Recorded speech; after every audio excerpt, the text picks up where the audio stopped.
માણસ પક્ષીની જેમ આકાશમાં ઉડતા શીખ્યો, માછલીની જેમ પાણીમાં તરતા શીખ્યો, પરંતુ ખેદ એ છે કે માણસ જમીન પર ચાલતા સરખી રીતે શીખ્યો નથી. એટલે જ તો કહેવું પડે છે કે તું માણસ થા. કોઈ પ્રાણીને એમ નથી કહેવું પડતું કે તું ફલાણો પ્રાણી થા. તો આજની ત્રિદિવસીય ગ્રીષ્મ પારાયણનો વિષય છે જીવન જીવવાની કળા. જીવન તો આપણે બધા જીવીએ જ છીએ. દર વર્ષે બર્થડે આવે છે અને આપણું જીવનનું વર્ષ ઓછું થાય છે, પરંતુ આપણે માનવી તરીકે કેવી રીતે જીવવું જોઈએ એ BAPS સંસ્થાના પરમ પૂજ્ય પ્રમુખ સ્વામી મહારાજ જેઓ અધ્યક્ષ છે, પોતાના જીવનથી આજ 92 વર્ષથી પોતે એ શીખવતા આવ્યા છે કે માણસે કેવી રીતે માણસ થવું જોઈએ. એમના જ એક લાડીલા વિદ્વાન સંતવર્ય પૂજ્ય અપૂર્વમણી સ્વામીના કંઠે આપણે આજે ત્રિદિવસીય પારાયણનો સુંદર વિષય સાથે લાભ લેવાના છીએ.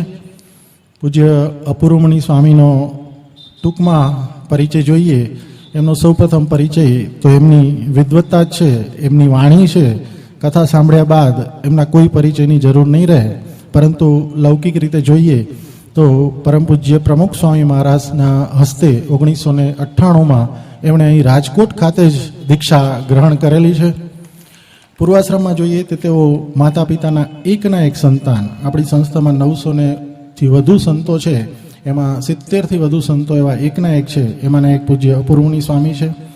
એમણે B ટેક્સટાઇલ બરોડામાંથી કરેલું છે. એન્જિનિયર તરીકે થવાના હતા તો IAS, પરંતુ સ્વામીશ્રીના આશીર્વાદ લીધા અને સ્વામીશ્રી આશીર્વાદ આપ્યા કે ભલા IAS તમારા પગે પડે એવી પદવી તમને આપીએ તો. અને આજે આપણને અપૂર્વમણી સ્વામીની ભેટ મળી છે. એવા વિદ્વાન સંત અનેક વિષયો પર ઘણી બધી પારાયણોનો લાભ આપી ચૂક્યા છે. રામાયણ, મહાભારત, ઉપનિષદ, વચનામૃત, શિક્ષાપત્રી વગેરે ગ્રંથો ઉપર ખૂબ જ 5-5 દિવસ 7-7 દિવસની પારાયણોનો લાભ આપણને મળ્યો છે. અને હવે આપણે વધુ સમય નહીં લેતા પૂજ્ય અપૂર્વમણી સ્વામીના કંઠેથી ત્રિદિવસીય ગ્રીષ્મ પારાયણનો શુભારંભ કરીશું. વિષય છે જીવન જીવવાની કળા. પૂજ્ય અપૂર્વમણી સ્વામી. યત સંકલ્પાત તપતિ તપનો વાતિ વાતઃ સમિંદે વહનિર્દત્તે ધરણીરુદધી લંગતે નૈવ વેલા સોયં શ્રીમાન નિખિલ જગતા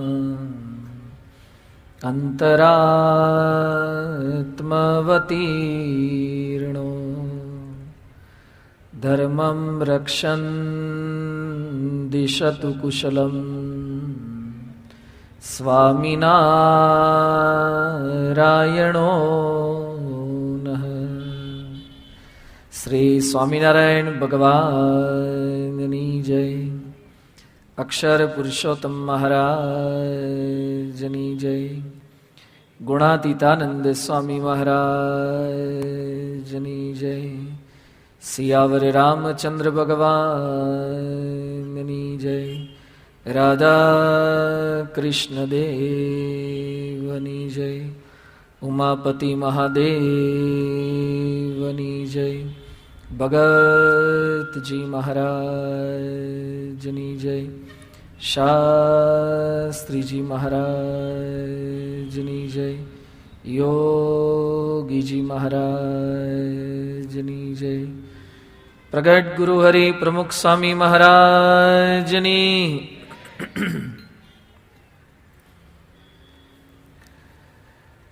રામચરિત માનસ ધર્મગ્રંથમાં ગોસ્વામી તુલસીદાસે રામચંદ્ર ભગવાનના સર્વે ચરિત્રોનું ખૂબ વિશિષ્ટ રીતે આલેખન કરેલું છે. રામ, લક્ષ્મણ અને સીતા એ જંગલની અંદર રહેતા હતા. સીતાજીનું અપહરણ થયું. રામ, લક્ષ્મણ સીતાજીની શોધ અને સંશોધન કરી રહ્યા છે, શોધખોળ કરી રહ્યા છે. એમાં સીતાની શોધ કરતા કરતા રામચંદ્ર ભગવાન એ શબરીની કુટીર પર પધારે છે. રામાયણનું બહુ પ્રસિદ્ધ પાત્ર, અમર પાત્ર એ શબરી છે. શબરીના ગુરુ માતંગ ઋષિ હતા. એ માતંગ ઋષિએ આશીર્વાદ આપ્યા હતા કે એક દિવસ તારા ત્યાં રામ પધારશે, ભગવાન પધારશે. કયા દિવસે પધારશે એમ નથી કીધું, એક દિવસ પધારશે, આવશે. અને શબરી રોજ ભગવાનની પ્રતીક્ષા કરે. યુવાન અવસ્થામાં હતા ત્યારે ભગવાન ગુરુએ આશીર્વાદ આપ્યા હતા. રોજ ફૂલોની માળા તૈયાર કરે, ફળફૂલ સારા તૈયાર કરે રામચંદ્ર ભગવાનને અર્પણ કરવા માટે. શેરી વળાવી સજ્જ કરી રાખે. સાંજ પડી જાય પણ રામ દેખાય નહીં. આવું એક દિવસ, 2 દિવસ, 10 દિવસ, મહિનાઓ, વર્ષો વીતી ગયા. શબરી યુવાન હતા, યુવાનમાંથી વૃદ્ધાવસ્થાને પહોંચી ગયા. છતાં પણ શબરીની કુટીર પર રામ નથી પધાર્યા. શબરી વૃદ્ધ થયા પણ શબરીની શ્રદ્ધા એ વૃદ્ધ નથી થઈ. આજે માણસ શ્રદ્ધા ગુમાવી બેસે છે, ધીરજ ગુમાવી બેસે છે. શબરીએ શ્રદ્ધા રાખી રામ ભગવાનની પ્રતીક્ષા કરે છે અને ખરેખર એની શ્રદ્ધા સફળ થઈ. રામ ભગવાન ત્યાં પધાર્યા. શબરીએ ભગવાનને હેઠા મીઠા બોર અર્પણ કર્યા, આગતા સ્વાગતા કરી, પોતાના આંસુઓથી ભગવાનના ચરણ પખાળ્યા. ત્યાર પછી રામ ભગવાન શબરી સન્મુખ ઊભા છે અને શબરી ભગવાનને પ્રાર્થના શું કરે છે? અધમ તે અધમ મય મંદ નારી. હું એક સ્ત્રી છું, એમાં પણ ભીલ જ્ઞાતિની છું અને પાછી વિધવા છું. કદાચ સ્ત્રી હોત ને યુવાન હોત તો કોઈકને આકર્ષણ થાય. વૃદ્ધાવસ્થાને પામી ગઈ છું, એમાં પણ પાછી ભીલ જ્ઞાતિની છું. મારી જ્ઞાતિ પણ સામાન્ય છે. અશિક્ષિત છું, મારી પાસે કોઈ શિક્ષણનું એવું ક્વોલિફિકેશન, ડિગ્રી કે સર્ટિફિકેટ કાંઈ નથી. આપ મને કંઈક ઉપદેશ આપો, મને કંઈક જ્ઞાન આપો, કંઈક હિતોપદેશ આપો. શબરીએ ભગવાન સમક્ષ પ્રાર્થના કરી. ભગવાન એના ત્યાં પધાર્યા છે. આટલા વર્ષો સુધી સાધના કર્યા પછી, પ્રતીક્ષા કર્યા પછી ભગવાન પધાર્યા. છતાં પણ શબરી એમ માગતા નથી કે ભગવાન હવે વૃદ્ધાવસ્થા છે તો એ દૂર થઈને પાછા યુવાન થવા એમ કરો ને. શબરી મોટી ઉંમરના થયા હતા એટલે કદાચ ઢીચણના દુખાવા પણ ચાલુ થયા હશે. પણ શબરીએ રામ ભગવાનને એવી રિક્વેસ્ટ કરી નથી કે ભગવાન ઢીચણમાં થોડોક પ્રોબ્લેમ ચાલુ થયો છે તો એ થોડુંક સારું થઈ જાય એવું કરો. શબરીએ ભગવાનને એવી પણ વિનંતી નથી કરી કે જંગલની અંદર ઝૂંપડીમાં રહું છું તો આપ પધાર્યા છો તો એક સારો ફ્લેટ થઈ જાય. અત્યાર સુધી તો સામાન્ય સોસાયટીમાં રહેતા હતા, હવે સિંગલ રૂમ ને રસોડું હતું, હવે 2 BHK કે 3 BHK થઈ જાય એવી કંઈક કૃપા કરો. શબરીએ ભગવાન સમક્ષ આવી કોઈ જ માગણી નથી કરી. શબરી ભગવાન પાસે હિતોપદેશની માગણી કરે છે, ઉપદેશની માગણી કરે છે. મને ઉપદેશ આપો. આ શબરીનું કોઈ દ્રષ્ટાંત નથી, આ હિસ્ટ્રી છે, બની ગયેલી એક ઘટના છે. એ ભારત વર્ષનો ઇતિહાસ છે. ભગવાન મળ્યા પછી પણ ઉપદેશ પામવાની ઈચ્છા રહે. અને ભારત વર્ષની આગવી વિશેષતા છે, જ્યારે સિકંદર ભારત પર ચડાઈ કરવા માટે નીકળ્યા એ સમયે સિકંદરના ગુરુ સિકંદરને કહે છે તું ભારત જાય છે, ભારતમાં ઘણું બધું વખણાય છે. આપણા ત્યાં ઘણું વખણાતું, આજે પણ વખણાય છે. પણ ભારતનું એ સમયે ઢાકાનું મલમલ વખણાતું હતું. માચીસની પેટીમાંથી, મેચબોક્સમાંથી આખી સાડી પસાર થઈ જાય છતાં પણ સાડીને કંઈ ના થાય અને માચીસની પેટી તૂટી પણ ના જાય. કેટલું મુલાયમ મખમલ એ ઢાકાની અંદર બનતું હશે. એક નાનકડી વીટીમાંથી આખી સાડી પસાર થઈ જતી હતી. આટલું મુલાયમ મખમલ એ સમયે બનતું હતું. પાટણના પટોળા વખણાતા હતા, શિલ્પ સ્થાપત્ય વખણાતું હતું, મરી મસાલા તેજાના એ બધું ભારતનું ઘણું વખણાતું હતું. આપણે કોઈ પણ જગ્યાએ કોઈક વ્યક્તિ જાય તો પાછી આવતી હોય એ પેલા આપણે એમને કહીએ છીએ કે તમે ત્યાં જાઓ છો તો અમારા માટે વડોદરાનો ચેવડો લેતા આવજો. સુરત ગયા હોય તો ગારીની વાત કરીએ, બોમ્બે ગયા હોય તો બોમ્બેના હલવાની વાત કરીએ. દરેક પ્રદેશનું કંઈક ને કંઈક વખણાતું હોય એની અપેક્ષા આપણને રહે જે તે વ્યક્તિ પાસે. આ સિકંદરના ગુરુ સિકંદરને શું કહે છે? તું ભારત જાય છે તો મારા માટે ભારતમાંથી 3 વસ્તુ લઈ આવજે. એક ગંગાજળ. સિકંદર જે ભારતને સર કરવા માટે નીકળ્યો તો એના ગુરુ કહે છે તું મારા માટે ગંગાજળ લઈ આવજે. ગ્રીસની અંદર ત્યાં રહેનારી વ્યક્તિને પણ લાગે છે કે ગંગાજળ અતિશય પવિત્ર છે. બીજું, મારા માટે તું ત્યાંથી એક માળા લઈ આવજે, રુદ્રાક્ષની કે કોઈ માળા લઈ આવજે. અને ત્રીજું, ભારતના કોઈક એવા સાચા સંત એને તું મળી અને એની પાસેથી જીવન જીવવાની કળા કંઈક ઉપદેશ તું પ્રાપ્ત કરીને આવજે. સિકંદરના ગુરુ પણ સંતના ઉપદેશની, ગુરુના ઉપદેશની અપેક્ષા એ ભારત વર્ષ પાસેથી રાખે છે. એટલે શબરી અહીંયા ભગવાનને પ્રાર્થના કરે છે કે મને કંઈક ઉપદેશ આપો. અને એ સમયે રામ ભગવાને શબરીને જે ઉપદેશ આપ્યો, જે ભક્તિ માર્ગ બતાવ્યો, નવધા ભક્તિની જે વાત કરી, એનો ઉલ્લેખ કરતા તુલસીદાસ લખે છે, પ્રથમ ભક્તિ સંતન કર સંગા, દૂસરી રતિ મમ કથા પ્રસંગા. પ્રથમ ભક્તિ સંતન કર સંગા, દૂસરી રતિ મમ કથા પ્રસંગા. પ્રથમ ભક્તિ સંતન કર સંગા, દૂસરી રતિ મમ કથા પ્રસંગા. સંતનો સમાગમ કરવાનો આદેશ એ કોઈ સંતોએ આપેલો નથી, રામચંદ્ર ભગવાને આદેશ આપેલો છે. પ્રથમ ભક્તિ સંતન કર સંગા. ભગવાન મળવા માટે સંતની આવશ્યકતા છે.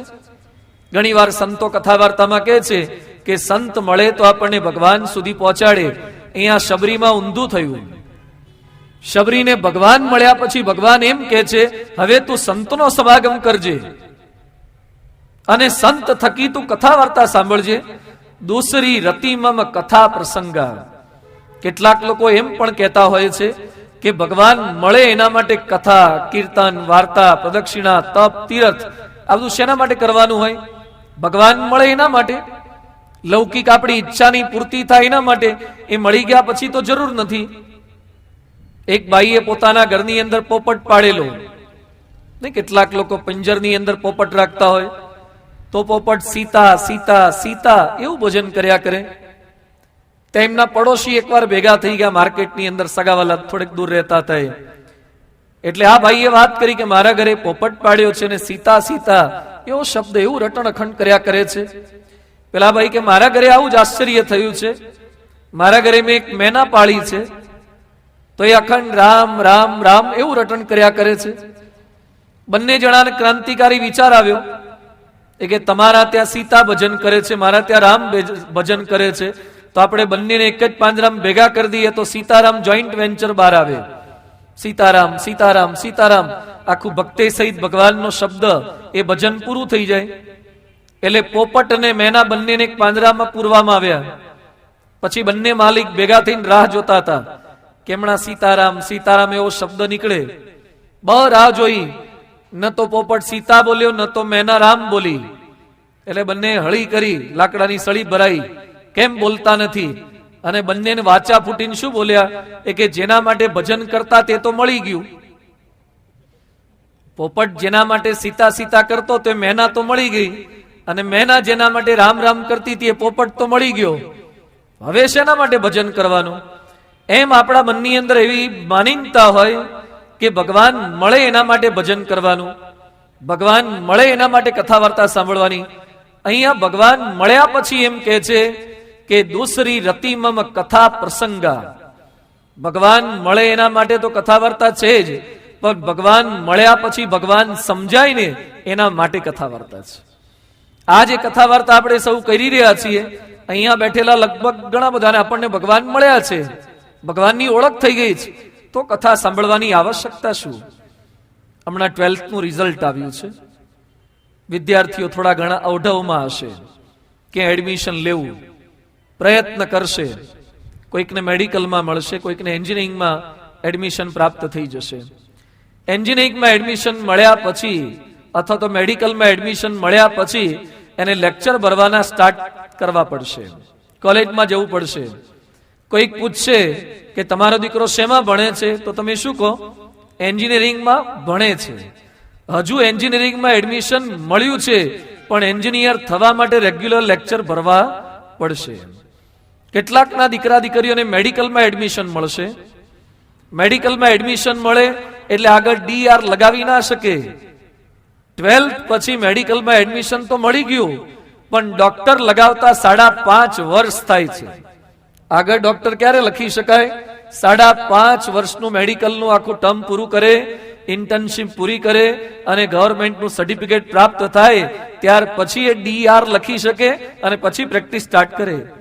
ભાઈ 12માં ટકા તો આવી ગયા હતા, તમે ડોક્ટર થવાને લાયક તો બની ગયા હતા, તો ડોક્ટર કેમ લખી નથી શકતા? ડોક્ટર થવાને લાયક બની ગયા છો, પણ ડોક્ટર થવાનું બાકી છે, પાત્રતા કેળવવાની બાકી છે. મેડિકલ કોલેજમાં એડમિશન લેવા માત્રથી ડોક્ટર નથી બની જવાતું, 5.5 વર્ષ સુધી અભ્યાસ કરવો પડે છે. એમ કેટલાક લોકો શું માને કે એકાદ વાર કથામાં જઈ આવીએ એટલે ભક્ત થઈ ગયા. તમે મંદિરેથી બહાર નીકળો ને તમારો એકાદો મિત્ર બાઇક પર જતો હોય ને અને તમને ચાંદલો કરેલા બહાર જો ને તો શું કે વાહ ભગત થઈ ગયો યાર. આપણા ત્યાં ગળામાં એક દોરો દેખાય એટલે લોકો શું બોલે છે? ભગત થઈ ગયા. કપાળમાં એકાદ ધર્મનો કઈ ટીલા ટપકા ચાંદલા દેખાય એટલે આપણે એમ કહીએ છીએ ભગત થઈ ગયા. ક્યાંક કોઈકને પદયાત્રા કરતા જોઈએ એટલે આપણે એમ માનીએ વાહ શું તમારી ભક્તિ છે, આ તો ભગત લાગે છે. આ બધા નાના મોટા લક્ષણો છે ખરા, પરંતુ ખાલી એકાદ વાર કથામાં જવાથી, એકાદ વાર મંદિરમાં ટોકરી ખખડાવવાથી ભક્ત નથી થવાતું. જેમ મેડિકલ કોલેજમાં 5.5 વર્ષ ગાળે, એન્જિનિયરિંગમાં 4 વર્ષ ગાળે એટીકેટી ના મળે, ડિટેન્ડ ના થાય તો, બાકી તો ઘણા 6-8 વર્ષ એન્જિનિયરિંગમાં થઈ જતા હોય છે. આટલા વર્ષ ગાળ્યા પછી એ એન્જિનિયર થઈને બહાર નીકળે છે. એમ ભક્ત થવા માટે અહીંયા જે વાત કરે છે, પ્રથમ ભક્તિ સંતન કર સંગા, દૂસરી રતિ મમ કથા પ્રસંગા. એવી કથા વાર્તા એ પારાયણનો આજથી આપણે સૌ કોઈ પ્રારંભ કરી રહ્યા છે. ઉનાળાના દિવસો ચાલે છે અને આ વર્ષે તો ઉનાળો થોડોક ભારે અનુભૂતિ આપણને કરાવી રહ્યો છે. કાળઝાળ ગરમી છે. છાપામાં સમાચાર વાંચતા હોય અથવા તો છાપાના સમાચાર તો ખાલી એ શાબ્દિક છે, આપણને પોતાને તો રિયલ અનુભૂતિ જ થાય છે કે ભારે ગરમી છે. 42-43 સુધી, કોઈક શહેરોમાં તો 44 સુધી ગરમી પહોંચી જાય છે. કેટલાક લોકો તો એમ બોલે છે પંખા તો કામ જ નથી કરતા. નહીં, ઘણા લોકો એવું બોલે પંખો કામ જ નથી કરતો. પંખો તો કામ કરે જ છે, પણ ગરમી બહાર ભારે છે. કેટલાક લોકો ગાડીમાં એસી ચાલુ કરે ને તો એ ઠંડક ના થાય એટલે શું બોલે, સારું એસી અસર જ નથી કરતું, કામ નથી કરતું. એસી તો એના શિયાળામાં ચાલતું હતું એમ જ ચાલે છે, પણ બહારની ગરમી વધારે છે એટલે એસીની ઇફેક્ટ આપણને લાગતી નથી. એક સિઝન બદલાય અને કેટલા ચેન્જ આપણી અંદર કરી દે છે. અહીંયા બેઠેલા બધાના શિયાળામાં કપડા કેવા હતા અને ઉનાળામાં કપડા કેવા થઈ ગયા. અહીંયા બેઠેલા બધા શિયાળામાં લગભગ 1 વખત તો નાતા હશે અને ઉનાળામાં 2 વખત નાતા થઈ ગયા. ઘણા સાંજે નાતા હશે, ઘણા રાત્રે પાછા સૂતા પહેલા અમુક નાતા હોય જો પાણીની સગવડ હોય તો જો શેડ્યુલ આખા બદલી નાખ્યા આપણા. એક ઉનાળો આવ્યો, કપડા બદલી નાખ્યા. એક ઉનાળો આવ્યો, સુવાના સ્થળ બદલાઈ ગયા. અગાશીમાં ઊંઘતા લગભગ બધાને કરી દે છે ઉનાળો. અગાશીમાં સૂતા કરી દે, એસી વાપરતા કરી દે છે, ઠંડી છાશ પીતા કરી દે, ઠંડા પાણી પીતા કરી દે. કેટલો બધો ચેન્જ એક ઉનાળો લાવી દે છે.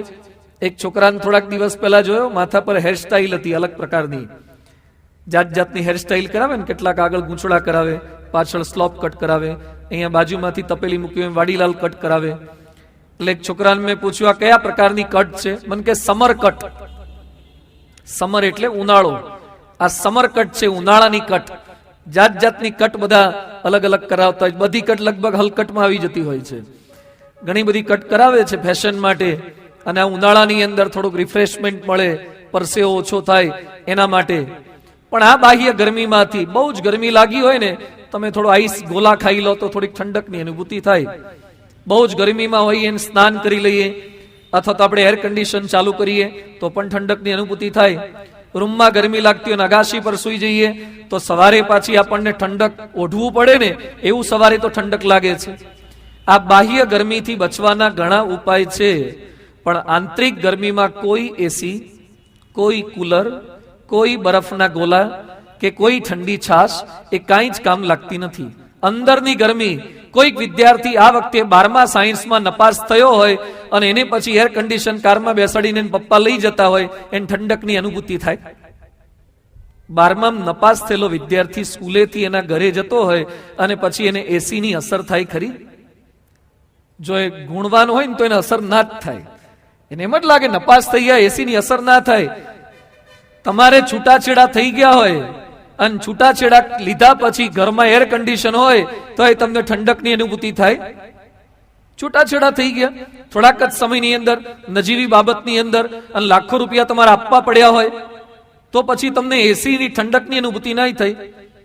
કોઈએ તમારું અપમાન કરી નાખ્યું હોય, તમારા હાથની અંદર આઈસ્ક્રીમનો કપ હોય, ક્વિક સન્ડે કસાટા, અને ખાવા જતા હોય રેસકોર્સ પર પત્ની સાથે ઉભા ઉભા, અને ત્યાં જ કોઈક બાઇક વાળો હોય ને ઠોકર મારે, એક તો એનો વાંક હોય, એમાં પાછો આપણને ખકડાવે અને પછી આપણું ઇન્સલ્ટ કરી નાખે. એ ઇન્સલ્ટ કરે પછી તમારા હાથમાં કિંગ કોન કે કસાટા જ રહેશે, પણ એ ઠંડો નહીં થઈ, વહેલો ઓગળી જશે, મજા નહીં આવે. એની ઠંડકની અનુભૂતિ આપણને અપમાન થયા પછી નહીં થાય. આ બાહ્ય ગરમીથી બચવા માટે એ પેલા બધા કુલર કે એસી કામ લાગે છે, બરફ કામ લાગે છે. આંતરિક ઉચાટ, એ આંતરિક ઉચાટમાંથી મુક્ત થવા માટે આ ભગવત કથા વાર્તા છે. આ પારાયણ આંતરિક ઠંડકની અનુભૂતિ કરાવી શકે છે. ગુજરાતીમાં એક કહેવત છે, જેવો આહાર તેવો ઓડકાર. જેવું આપણે જમીએ એ ઓડકાર આવે. બીજી એના જેવી જે કહેવત છે કે જેવું અન્ન તેવું મન.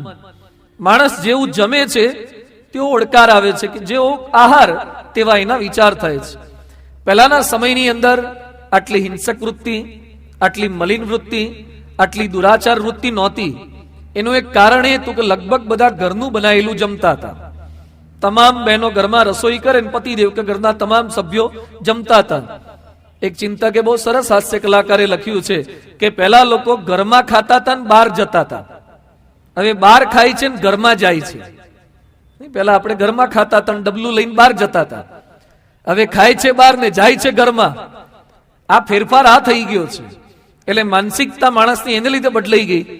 કોકટેલ ખાવાનું એટલે કોકટેલ વિચારો, કોકટેલ ખાણી પીણી થઈ ગઈ બધાની જ હવે, એટલે વિચાર પણ કોકટેલ થઈ જાય છે. તો આહાર એના વગર તો રહી શકાશે નહીં. પણ આહાર કેવળ મુખથી નથી લેવાતો. મોટે ભાગે આપણે મુખથી જ જમીએ છીએ, પણ શરીર માટે જે જમવાનું હોય એ તો મોઢાથી જ જમવાનું હોય. પણ આપણું ખાલી મુખ જ નથી ખાતું, આપણી આંખ પણ ખાય છે, આપણા કાન પણ જમે છે, આપણો હાથ પણ જમે છે. આપણી તમામ ઇન્દ્રિયોના આહાર આપણે ચોક્કસ લઈએ છીએ. અને ઇન્દ્રિયોના આહાર વગર, ઇન્દ્રિયોના પોષણ વગર આપણને ગમતું નથી. આપણે ખાલી જમવાથી સંતુષ્ટ નથી થતા. તમે જમવા બેઠા હોય ને સારામાં સારી આઈટમ, બધી ડિલિશિયસ ડીશ બનાવી હોય, અને તમારી પત્ની એમ કે આંખ પર પાટા બાંધી દો અને પછી ખાવાનું છે, જોવાનું નહીં. તમે આંખ પર પાટા બાંધીને ખાજો. આંખ પર પાટા બાંધ્યા પછી ખોરાક મોઢામાં જશે કે નહીં એ આપણને કોઈ પ્રશ્ન ના થાય. આંખો બંધ કરીને તમે નાખો ને તો એ લગભગ મોઢામાં જ જાય. એ તો આપણને વર્ષોનો અનુભવ છે. વાતો કરતા કરતા નાખીએ તો એ મોઢામાં જ જાય. ઘણા ચાલુ ક્લાસ, એક ક્લાસમાં બેઠા બેઠા ખાતા હોય તો એ મોઢામાં જ જતું હોય છે. એમાં કોઈ તકલીફ થતી નથી હોતી, પણ મજા ના આવે. આપણને અનુભવ થાય કે ઘરે જમવા બેઠા હોય, રાતનો સમય હોય અને લાઈટ જતી રહે. તમને ખબર છે કે અહીંયા રોટલી છે, અહીંયા શાક છે, અહીંયા દૂધ છે, અહીંયા ખીચડી છે, આવડી નાની ડીશ, એમાં 4-5 આઈટમ, બધી જ આઈટમના લોકેશન તમને ખબર છે. એ વખતે કોઈ જીવડા પણ નથી આવતા. પણ લાઈટ ગયા પછી તમને જમવાની મજા આવે છે? નહીં મજા આવે. જેટલું લાઈટમાં જમતા તે મજા ખાલી જમવામાં નથી, મજા લાઈટમાં જમવામાં છે. હવે ગણતરી તમને કરાવતો જોઉં છું. ખાલી જમવામાં મજા નથી, લાઈટ સાથે જમવામાં મજા છે. કોઈકના રિસેપ્શનમાં જઈએ એટલે લાઇટિંગ સારું હોય છે, એની પણ મજા છે. પણ ખાલી લાઇટિંગની મજા નથી, એની સાથે સાથે હળવું મ્યુઝિક વાગતું એની પણ મજા છે. જમવા જઈએ ત્યારે હળવું મ્યુઝિક વાગતું હોય છે, એની એક મજા હોય છે. ખાલી મ્યુઝિકની મજા નથી, એની સાથે ક્યાંક સ્પ્રે છાંટ્યા હોય છે, સ્પ્રે છાંટવામાં આવે છે, એની પણ મજા છે. મોઢું ખાય છે, કાન સ્પ્રેની સુગંધી લે છે, નાક અને કાન પાછું મ્યુઝિક સાંભળ્યા કરે છે. આંખને હજી વિષયની જરૂરિયાત છે, એટલે પીરસનારા કોને રાખવામાં આવે છે? પીરસનારી બાઈઓ રાખે છે. લગભગ બાઈઓ ગોઠવતા જ નથી, બાઈઓ રાખે. એક સરખા કપડા વાળા બહારથી લઈ આવે, આ બધા રાખે છે. આંખને એ પણ ખોરાક જોઈએ છે. માણસ બધી રીતે ખોરાક લેવાનો પ્રયત્ન કરે છે, ખાલી મુખમાં ખોરાક જાય એનાથી સંતોષ નથી થતો. અહીંયા ઘરે બેઠા બેઠા જે સિંગ જમો, એ જ સિંગ તમે રેસકોર્સની પાળી પર બેઠા બેઠા ખાઓ ને, એની મજા બદલાઈ જાય છે. મજા છે નહીં આવી. ખાલી સિંગમાં મજા નથી, સિંગની સાથે સાથે બહારનું વાતાવરણ બદલાઈ જાય, એની પણ એક મજા હોય છે.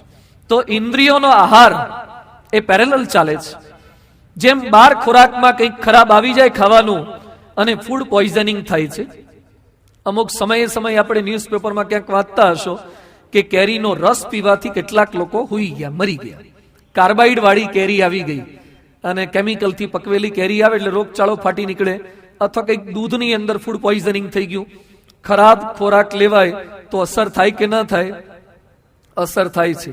જેમ મોઢાથી ખરાબ ખોરાક જાય તો ચોક્કસ અસર થાય છે, એમ આંખમાંથી ખરાબ ખોરાક જાય તો અસર થાય કે ન થાય? અસર થાય. કાનમાંથી ખરાબ ખોરાક જાય તો અસર થાય કે ન થાય? થાય. સ્પર્શ દ્વારા ખરાબ સ્પર્શ થાય તો અસર થાય કે ન થાય? અસર થાય. પ્રત્યેક ઇન્દ્રિયોના આહાર, જેમ આપણે જમવા બેઠા હોય અને દાળ ભાત ખાતા હોઈએ અને એમાં વાળ નીકળે ને તો તાત્કાલિક આપણે વાળને મોઢામાંથી કાઢતા હોઈએ આમ કરીને, અથવા તો વીણીને ક્યાંક કંઈ પણ વાળ પડ્યો હોય, કંઈ કચરો પડ્યો હોય, આપણે આપણી ડીશની અંદર જમવામાં લેશ માત્ર કચરો ચલાવી લેતા નથી. શુદ્ધ આહાર આપણને ગમે છે.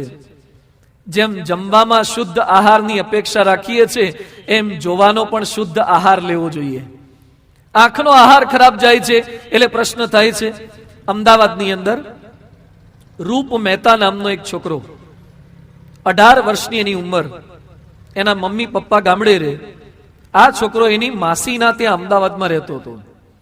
એકવાર માસી તો સુઈ ગયા છે, એના માસા કંઈક માર્કેટિંગમાં હતા એટલે બિઝનેસ માટે બહાર ગયેલા હતા. એમને કોઈ સંતાન નહોતું એટલે આને ત્યાં ભણવા માટે અમદાવાદમાં રાખ્યો હતો. રાતના સમયે આ રૂપ મહેતા માસીનો એ પાછો લાડકવાયો હતો એટલે એને પોતાનો વિડીયો અને બધું જ લાવી આપ્યો હતો, ઇન્ટરનેટ ને કમ્પ્યુટર ને બધું. એને કંઈક ખરાબ ફિલ્મો જોઈ અને ખરાબ ફિલ્મો જોયા પછી એનું મન ચકળવકળ થયું. રાતના સમયે ઘરમાં કોઈ હાજર નહોતું. આ રૂપ મહેતા એ ભાણિયો ઉભો થઈને માસીની રૂમમાં ગયો અને માસીને અડપલા ચાલુ કર્યા, માસીની છેડતી ચાલુ કરી.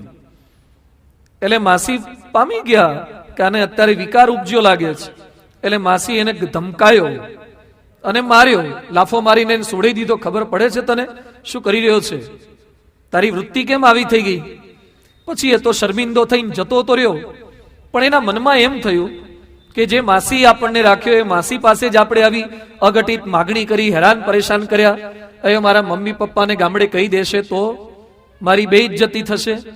એ છોકરાએ સગ્ગા ભાણિયાએ જે માસીએ જેને ભણવા માટે અમદાવાદમાં રાખ્યો હતો એ જ માસીને રાત્રે એ સૂઈ ગયા, પોતે ઘરમાંથી કાતર કાઢી અને કાતરથી માસીને મારી નાખ્યા. 18 વર્ષનો છોકરો, જે માસી પોતાની અમદાવાદની અંદર પાલન પોષણ કરે છે, દીકરાની જેમ સાચવે છે, એ દીકરા તુલ્ય ભાણિયો એ પોતાની માં સમાન માસી પાસે આવી ખરાબ માગણી કરતા શીખ્યો કેમ? આ ક્યાંથી આવ્યું?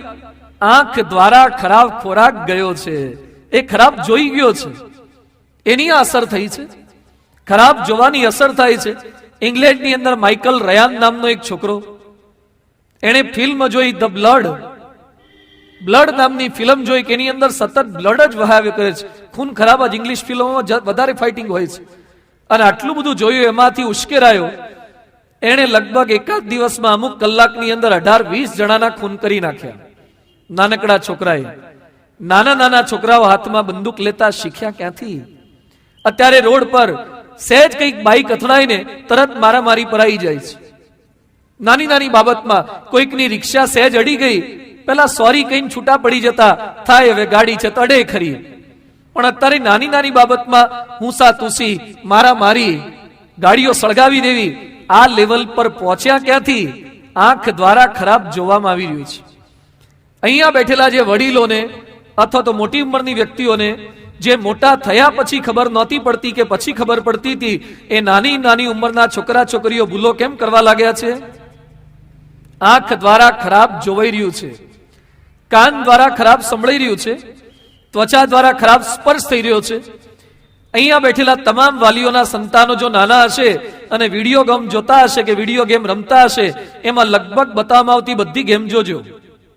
કાં તો એમાં ફાઇટિંગ હશે, કાં તો એમાં ડ્રાઇવિંગ હશે, કાં તો એની અંદર ખરાબ શૃંગાર રસ હશે. આ જ વાતો પીરસવામાં આવે છે. ફાઇટિંગ હોય અને ડ્રાઇવિંગ, બાઇક અથવા તો કાર રેસિંગ. અને કોઈ પણ તમારો છોકરો જે ગેમ રમતો હોય, થોડીક વાર તમે ગેમનું સ્ટેરિંગ હાથમાં લેજો, એ ગેમનું સ્ટેરિંગ બાજુ પર મૂકો ને ત્યારે તમને હાશ થાય, એકદમ મન ઉચાટ રહે, સતત ડ્રાઇવિંગ કરવાનું, એક્સિડન્ટ કરવાના.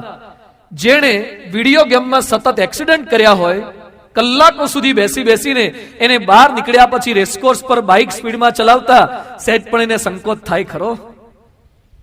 બાળપણથી આ શીખ્યા છે વિડીયો ગેમમાંથી. આંખ દ્વારા સંતાનોનો આહાર આ પ્રકારનો જઈ રહ્યો છે એટલે એની ચોક્કસ અસર થાય છે. એટલે આપણા ગ્રંથો કહે છે જેવું અન્ન તેવું મન. અસર થશે જ. અજામિલ સારો હતો પણ વેશ્યાના અંબોડાનું ફૂલ સંગાઈ ગયું અને અજામિલની વૃત્તિ ભ્રષ્ટ થઈ ગઈ છે. આ બધાની જેમ અસર થાય છે એમ આજથી 3 દિવસ દરમિયાન એક આહાર લેવાનો છે, બધાને જમાડવાના છે. નહીં કેટલીક જગ્યાએ જમાડે છે, બધા મને કહેતા બધાને જમાડવા છે. તમે ન જમાડતા હું જ જમાડીશ, એટલે તમને બધાને હું જમાડવાનો છું 3 દિવસ સુધી. શું જમાડવાનું છે? શબ્દનો આહાર. શબ્દ પરથી પણ જમી શકાય છે. શબ્દ પણ એક આહાર છે, પોષક તત્વ છે, એનાથી આપણને પોષણ મળે છે અને એ શબ્દે કરીને ઘડતર થાય છે. શબ્દ જેવા સાંભળે એવો આકાર બંધાય છે. અહીંયા બેઠેલા લગભગ તમામ કલામ સાહેબને પણ ઓળખે છે અને હિટલરને પણ ઓળખતા છે. હિટલરનું નામ થોડુંક ઓછું સાંભળ્યું હશે, અબ્દુલ કલામને જાજા ઓળખતા છે. અબ્દુલ કલામ ભારતના રાષ્ટ્રપતિ હતા. અત્યાર સુધીના તમામ રાષ્ટ્રપતિમાં કદાચ સર્વશ્રેષ્ઠ રાષ્ટ્રપતિ કહી શકાય એવા રાષ્ટ્રપતિ થયા છે અબ્દુલ કલામ. 300 કે 240 રૂમનો રાષ્ટ્રપતિ ભવન છે, એમાંથી 5 વર્ષ શાસન કર્યું, એમાંથી કેવળ 2 જ રૂમ વાપરી છે અબ્દુલ કલામ સાહેબે 5 વર્ષના શાસનમાં. 5 વર્ષ શાસન કર્યું, એમાંથી પોતાના સગાવાલા ત્યાં સાઉથમાંથી આવ્યા હોય, આવવા જવાનો ખર્ચો, એમને રાખવાનો ખર્ચો કે દિલ્હી બતાવવાનો ખર્ચો, એમાંથી 1 પણ રૂપિયો ભારત સરકારનો વાપર્યો નથી. અને જે કંઈ કમાતા હતા એ પણ પાછા સેવાકીય પ્રવૃત્તિ માટે ડોનેશનમાં આપી દેતા હતા. આ કલામ સાહેબનું સર્જન કઈ રીતે થયું? કલામ આ લેવલ સુધી કેમ પહોંચ્યા? સાયન્ટિસ્ટ કેમ બન્યા? અબ્દુલ કલામે પોતાના પુસ્તકમાં લખ્યું છે વિંગ્સ ઓફ ફાયરમાં. કલામ કહે છે હું નાનો હતો અને મારા વિજ્ઞાનના શિક્ષક હતા ડોક્ટર સુબ્રમણ્યમ અય્યર, અને મને પાઠ ભણાવતા હતા પક્ષી કી ઉડાન, કે વિમાન કઈ રીતે ઉડે છે. અને એ સમયે વિમાન કઈ રીતે ઉડે એના માટે પક્ષીનું દ્રષ્ટાંત આપતા હતા કે પક્ષીને જેમ 2 પાંખ હોય છે એમ વિમાનને પણ 2 પાંખ હોય છે. પક્ષીનો આગલો ભાગ ચાંચ એ નાનો હોય છે, એમ વિમાનનો આગલો ભાગ પણ સાંકડો હોય છે, ફ્રિક્શન ઓછું લાગે. અને એમાં મને બરાબર સમજાયું નહીં, એટલે ડોક્ટર સુબ્રમણ્યમ અય્યરને મેં કીધું સાહેબ બરાબર ક્લેરિફિકેશન નથી થતું.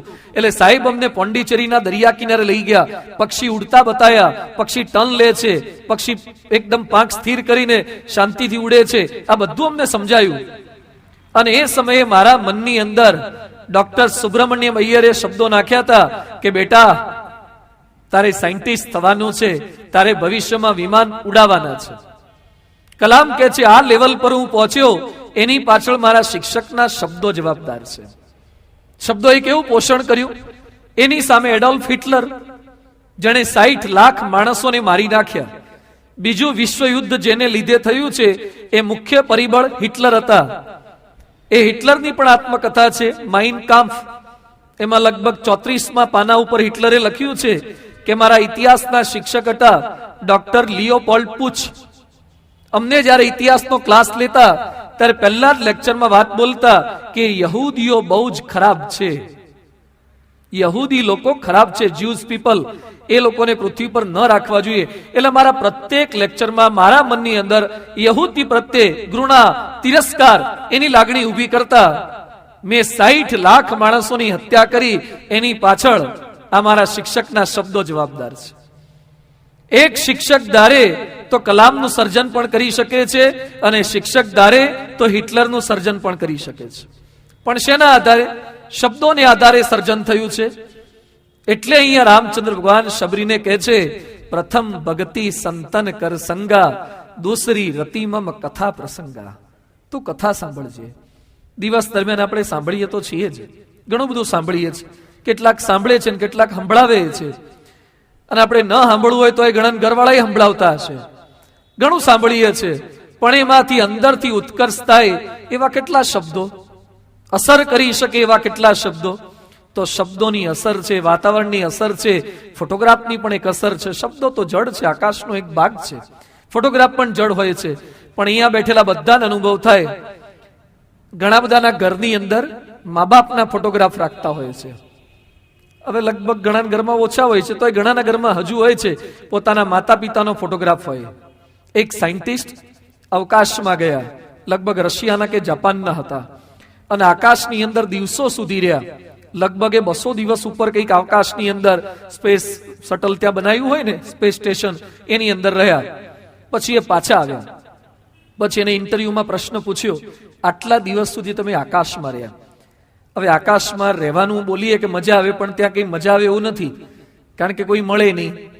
અને આપણે બધા એટલા માણસુડા છીએ, આપણને જો 2-5 માણસ મળે નહીં તો મજા ના આવે. એમાં રાજકોટના માણસ તો ખાસ, એને હવાર બપોર હાંજ માણસો જોઈએ, હાંજ પડે ઓટલા પર બેસવા જોઈએ. ગુજરાતી મેન્ટાલિટીમાં જ આ બહુ રહેલું છે. હવે આને ઉપર રહેવાનું, યાનમાં રહેવાનું, ખાવા પીવાનું હોય, પણ શું એ તો ત્યાંથી બિસ્કિટ કે જે કઈ ફૂડ લઈ ગયા હોય, અંદર નાનકડી કેબિનમાં રહેવાનું, બહાર કઈ જવાય નહીં. એટલે એને પ્રશ્ન પૂછ્યો, તમે આટલા દિવસ ત્યાં રહ્યા તો કંટાળી નહોતા જતા? તમારું મનોબળ ખૂટી નહોતું જતું? પાછા આવી જવાના વિચાર નહોતા આવતા? એને બહુ સુંદર વાત કરી. બધા જેટલા ફેમિલી લઈને બેઠા છે ને, એને યાદ રાખવા જેવી છે. એને શું કીધું, હું જ્યારે અવકાશમાં ગયો ત્યારે મારી સાથે મારા કુટુંબનો ફોટોગ્રાફ લઈને ગયો હતો, ફેમિલીનો ગ્રુપ ફોટો. એટલે મેં મારી સાથે યાનની અંદર મારું જે ડેસ્ક હતું, ટેબલ, એના પર પેલા ઉપર એનો ફોટોગ્રાફ મૂકી રાખ્યો. મને જ્યારે પણ હતાશા, નિરાશા જેવું થાય, ફ્રસ્ટ્રેશન જેવું લાગે, ત્યારે મારા કુટુંબીના ફોટા સામે હું જોતો હતો, અને એમાંથી મને એક એનર્જી જનરેટ થતી હતી. એમાંથી મને બળ મળતું હતું કે મારા સગાવાલા મારી સાથે જ છે, એમની શુભકામનાઓ, એમની ભાવનાઓ, એમની લાગણીઓ મારી સાથે છે. એક સ્થૂળ ફોટોગ્રાફ કેટલો અસર કરી શકે છે. પહેલાની સ્કૂલો કોલેજોની અંદર નરસિંહ મહેતા, મીરાબાઈ, તુકારામ, ભગવાનના, સંતો ભક્તોના ફોટોગ્રાફ રાખતા હતા, અને સ્કૂલો કોલેજોની અંદર વાક્યો લખતા હતા, વિદ્યા વિનયેન શોભતે, લક્ષણ વગરનું શિક્ષણ ભક્ષણ કરે છે. આ બધા વાક્યો લખવામાં આવતા હતા, ફોટોગ્રાફ લગાવતા. હવે બિન સાંપ્રદાયિકતાનો જમાનો છે, એટલે સ્કૂલોમાં આવા ફોટોગ્રાફ લગાવતા નથી. નરસિંહ મહેતા ના લગાવાય, મીરાબાઈ ના લગાવાય, જલારામ બાપા ના લગાવાય, કારણ કે ભારત તો બિન સાંપ્રદાયિક દેશ છે. એમાં તમે કોઈ સંતનો ફોટો, કોઈ ભક્તનો ફોટો ના લગાવી શકો. આ પ્રકારની માનસિકતા થાય એટલે કેવી ઓલાદો તૈયાર થવાની. ગણપતિનો ગ આવતો તો કક્કાની અંદર, એ ગણપતિનો ગ હવે કાઢી નાખવાનો. કેમ? કારણ કે ભારત બિન સાંપ્રદાયિક દેશ છે, એટલે ગધેડાનો ગ હવે બનાવડાવે છે, કારણ કે ગધેડો બિન સાંપ્રદાયિક કહેવાય, એને કોઈ ધર્મ ના હોય ને. એટલે પેલા ગણપતિનો ગ ભણતા હોય તો કંઈક એવા સંસ્કાર આવે. હવે ગધેડાના ગની તાલીમ આપવામાં આવે છે. પણ સ્થૂળ ફોટોગ્રાફ, આ વાક્યો એ વિદ્યાર્થીઓને, વાલીઓને અસર કરી શકતા હતા. કોઈક સ્થળના, નિર્જીવ વસ્તુના પણ વાઇબ્રેશન્સ હોય છે, એ અસર કરે છે. અહીંયા કેટલાકના હાથમાં માળા છે, હાથમાં માળા આવે ને, હવે માળા તો લાકડું છે, માળામાં કોઈ દૈવત નથી, એ તો સ્થૂળ એક નિર્જીવ પદાર્થ છે. પણ માળાનો એક અસર છે, એ માળાનો ભાગ ભજવે. તમારા હાથમાં માળા હોય ને તમને લગભગ ફેરવાનું જ મન થાય. એક સ્થૂળ વસ્તુ એક સજીવને કેટલું અસર કરી શકે છે. અને એ જ હાથની અંદર જો છરી બરી આવી જાય તો હળી કરવાનું મન થાય, દોરા કાપવાનું મન થાય. એક છરી એનો ભાગ ભજવે છે, એક લાકડું માળા એનો ભાગ ભજવે છે. અહીંયા બેઠેલા ઘણા બધા આપણે મંદિરે આવીએ છીએ, અને મંદિરના પરિસરમાં બેઠા હોય કેવા સરસ વિચાર આવે છે. ખરેખર કરવા જેવું વાત છે, ભગવાન ભજી લેવા જોઈએ. અહીંયા પારાયણમાં આવ્યા છો ત્યારે કેવા વિચાર આવે, ખરેખર આ જ કરવા જેવું છે. આવું બધું અખંડ ચાલ્યા કરે કઈ મજા આવે. આ સ્થળના વિચાર છે, જેવા અહીંથી બહાર જઈએ તરત પાછું શમી જાય. આ સ્થળના વિચાર છે. આના જ માણસો ગેલેક્સી ટોકીઝમાં જઈને બેસીને ડીજે સાઉન્ડ સિસ્ટમ ચાલુ થાય, વાહ કે મજા આવે છે, સખત છે, કે ક્યાં સીન હે, શું મ્યુઝિક છે, surrounding science system, digital system લાયા છે. દરેક સ્થળ, દરેક શબ્દ એ પોતાનો ભાગ ભજવે છે. એટલે પેલા શબ્દો ઓછા કરતા કરતા આવા શબ્દો ઇનપુટ વધારતા જવું તો આઉટપુટ સારું મળશે. એકાદ વાર રવિવારે મંદિરે જઈએ તો એ ઠંડકની અનુભૂતિ થાય. દિવસમાં 5 મિનિટ ભગવાનને યાદ કરીએ છીએ તો એ થોડીક શાંતિની અનુભૂતિ થાય છે. તો વધારે સમય યાદ કરીએ, વિશેષ શાંતિની અનુભૂતિ થઈ શકે. તો શબ્દો એ ભાગ ભજવે છે. શબ્દોનો આહાર એ આપણે જમવાના છીએ. જેમ આપણને શરીરમાં કંઈક તકલીફ થઈ હોય, માથું દુખતું હોય તો મોઢેથી દવા લેવામાં આવે, પેટમાં દુખે તો ક્યાંથી દવા લેવાની? પેટમાંથી કે મોઢામાંથી જ? માથામાં દુખે તોય મોઢાથી દવા, પેટમાં દુખે તોય મોઢાથી દવા, પગમાં દુખે તોય મોઢાથી દવા. બધી જ દવા મોઢાથી લેવાની છે. પણ સિસ્ટમ ભગવાન એવી ગોઠવી છે, દવા અંદર ડિઝોલ્વ થઈ જાય અને જ્યાં જ્યાં જરૂરિયાત હોય પેઇન કિલ કરવાની, ત્યાં બધે જ એનો પાવર પહોંચી જાય છે. જેમ મુખમાં મૂકેલી એક ગોળી એ શરીરના કોઈ પણ અંગમાં થયેલા દુખાવાને ટાળી શકે છે, અટકાવી શકે છે, એમ મનમાં થયેલો દુખાવો એને ટાળવા માટે દવા લેવાની છે. એ દવા મોઢેથી નથી લેવાની, એ દવા કાનમાંથી લેવાની છે. ભાગવતના મહાત્મામાં આવે છે, સુતાખ્યાહી મમ કર્ણ રસાયનમ. કાનમાં નાખવાની દવા, એ કથાને ઉપમા આપવામાં આવી છે. કથા કઈ છે? કાનમાં નાખવાની દવા, કર્ણ રસાયનમ.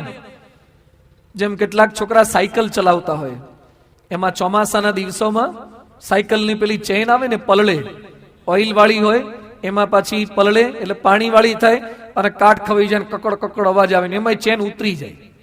ચોમાસામાં ચેન ઉતરે એટલે પંખો ઊંચો કરીને પાછી ચેન ચડાવવાની. કડક થઈ ગયું, અમુક તો ચેન એટલી કડક થઈ જાય ને કાટ ખવાઈ જાય.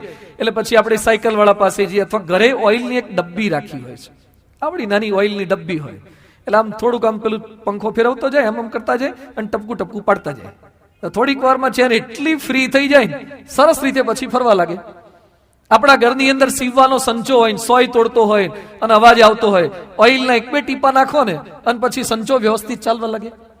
આપણા ઘરની અંદર દરવાજા હોય અને સંડાસ બાથરૂમનો દરવાજો બંધ ખોલ કરવા જાઓ ને તો તમારો અવાજ આવે. મિજાગરાની અંદર ફ્રિક્શન વધારે હોય એટલે એની અંદર તમે 2-3 ટીપા તેલના ઓઇલના નાખો એટલે થોડીક વારમાં પાછું લૂઝ થઈ જાય, સ્મૂથ મોશન થઈ જાય, સરસ. જેમ ચેનમાં ફ્રિક્શન થાય, જેમ દરવાજાના મિજાગરામાં ફ્રિક્શન થાય, તો ઓઇલિંગ કરવામાં આવે છે, પણ આપણા મનમાં ફ્રિક્શન થાય, માણસ વચ્ચે ફ્રિક્શન થાય, એનું ઓઇલિંગ ક્યાં? એ ક્યાંથી નાખવાનું? એના માટે ભાગવતમાં લખે છે, મમ કર્ણ રસાયનમ. કાન દ્વારા એ ઔષધિ લેવામાં આવે, એ શબ્દો સાંભળવામાં આવે અને સમાધાન મળી શકે છે. તમારા કોઈ સગાવાલા બીમાર પડે તો તમે ત્યાં જાઓ છો? આપણા ત્યાં રિવાજ છે ને કે કોઈ સગાવાલા નજીક ના હોય તો વિશેષ જઈએ, ખાસ આપણે જઈએ છીએ. કોઈક બીમાર પડ્યું હોય પછી આપણે જઈએ, આપણા જવાથી એ શું થાય? સાજા થાય. તો એ કેમ જાઓ છો? આપણા જવાથી કોઈકને ફ્રેક્ચર થયું હોય, તમને ખબર પડે ફ્રેક્ચર થયું છે એટલે આપણે ત્યાં જઈએ. ફ્રેક્ચર થયેલી વ્યક્તિની ખબર કાઢવા જઈએ એટલે એને પાટો મહિના સુધી રહેવાનો હોય, મહિનો જ રહે છે, એમાં કોઈ ફેરફાર થતો નથી. કદાચ ડોક્ટર જઈને તો 2-5 દિવસ ઓછા થાય. મારા તમારા જવાથી કોઈ ફ્રેક્ચરમાં ફેરફાર થતો નથી, છતાં આપણે જઈએ છીએ, ખબર કાઢવા જઈએ છીએ, એના ત્યાં બેસવા જઈએ છીએ, એને થોડીક વાતો કરીએ. શું કહીએ? કઈ નહીં કે અમારા બાજુવાળાને ફ્રેક્ચર થયું હતું અને મટી ગયું. કોઈકને આવો રોગ થયો ને આપણે ખબર કાઢવા જઈએ, આવી જ વાતો કરાય, બળની વાતો કરાય. શાબુદ્દીનભાઈ સરસ વાત કરે છે કે કોઈકના ઘેર ખબર કાઢવા ગયા ને કમળો થયો હોય અને પછી શું કે ઘણા એ કે કમળો થયો, તમારા બાજુવાળાને કમળો થયો તો ને એમાં કમળી થઈને ગુજરી ગયા. હવે એના ત્યાં ગુજરી ગયા હોય ને તો એવું યાદ ના કરાય.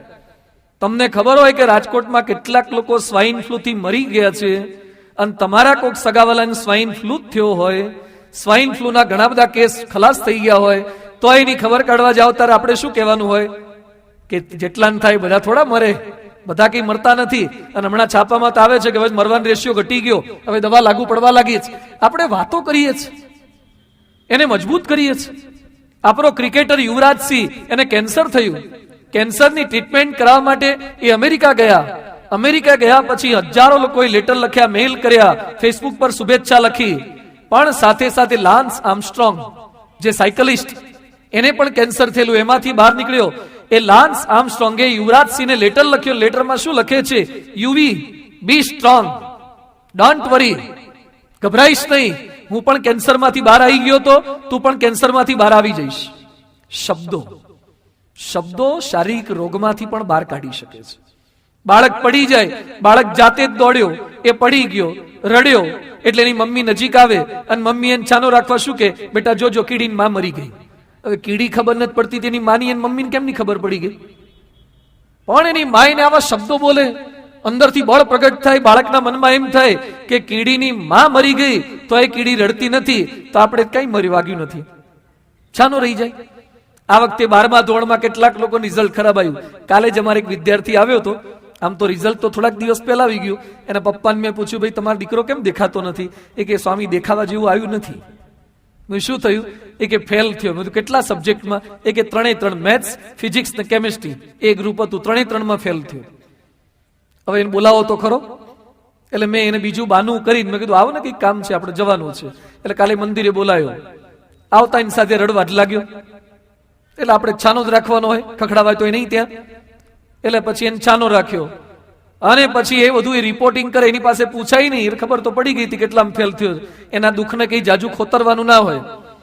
પણ પછી એને આપણે એ જ વાત કરી કે ફેલ તો થાય.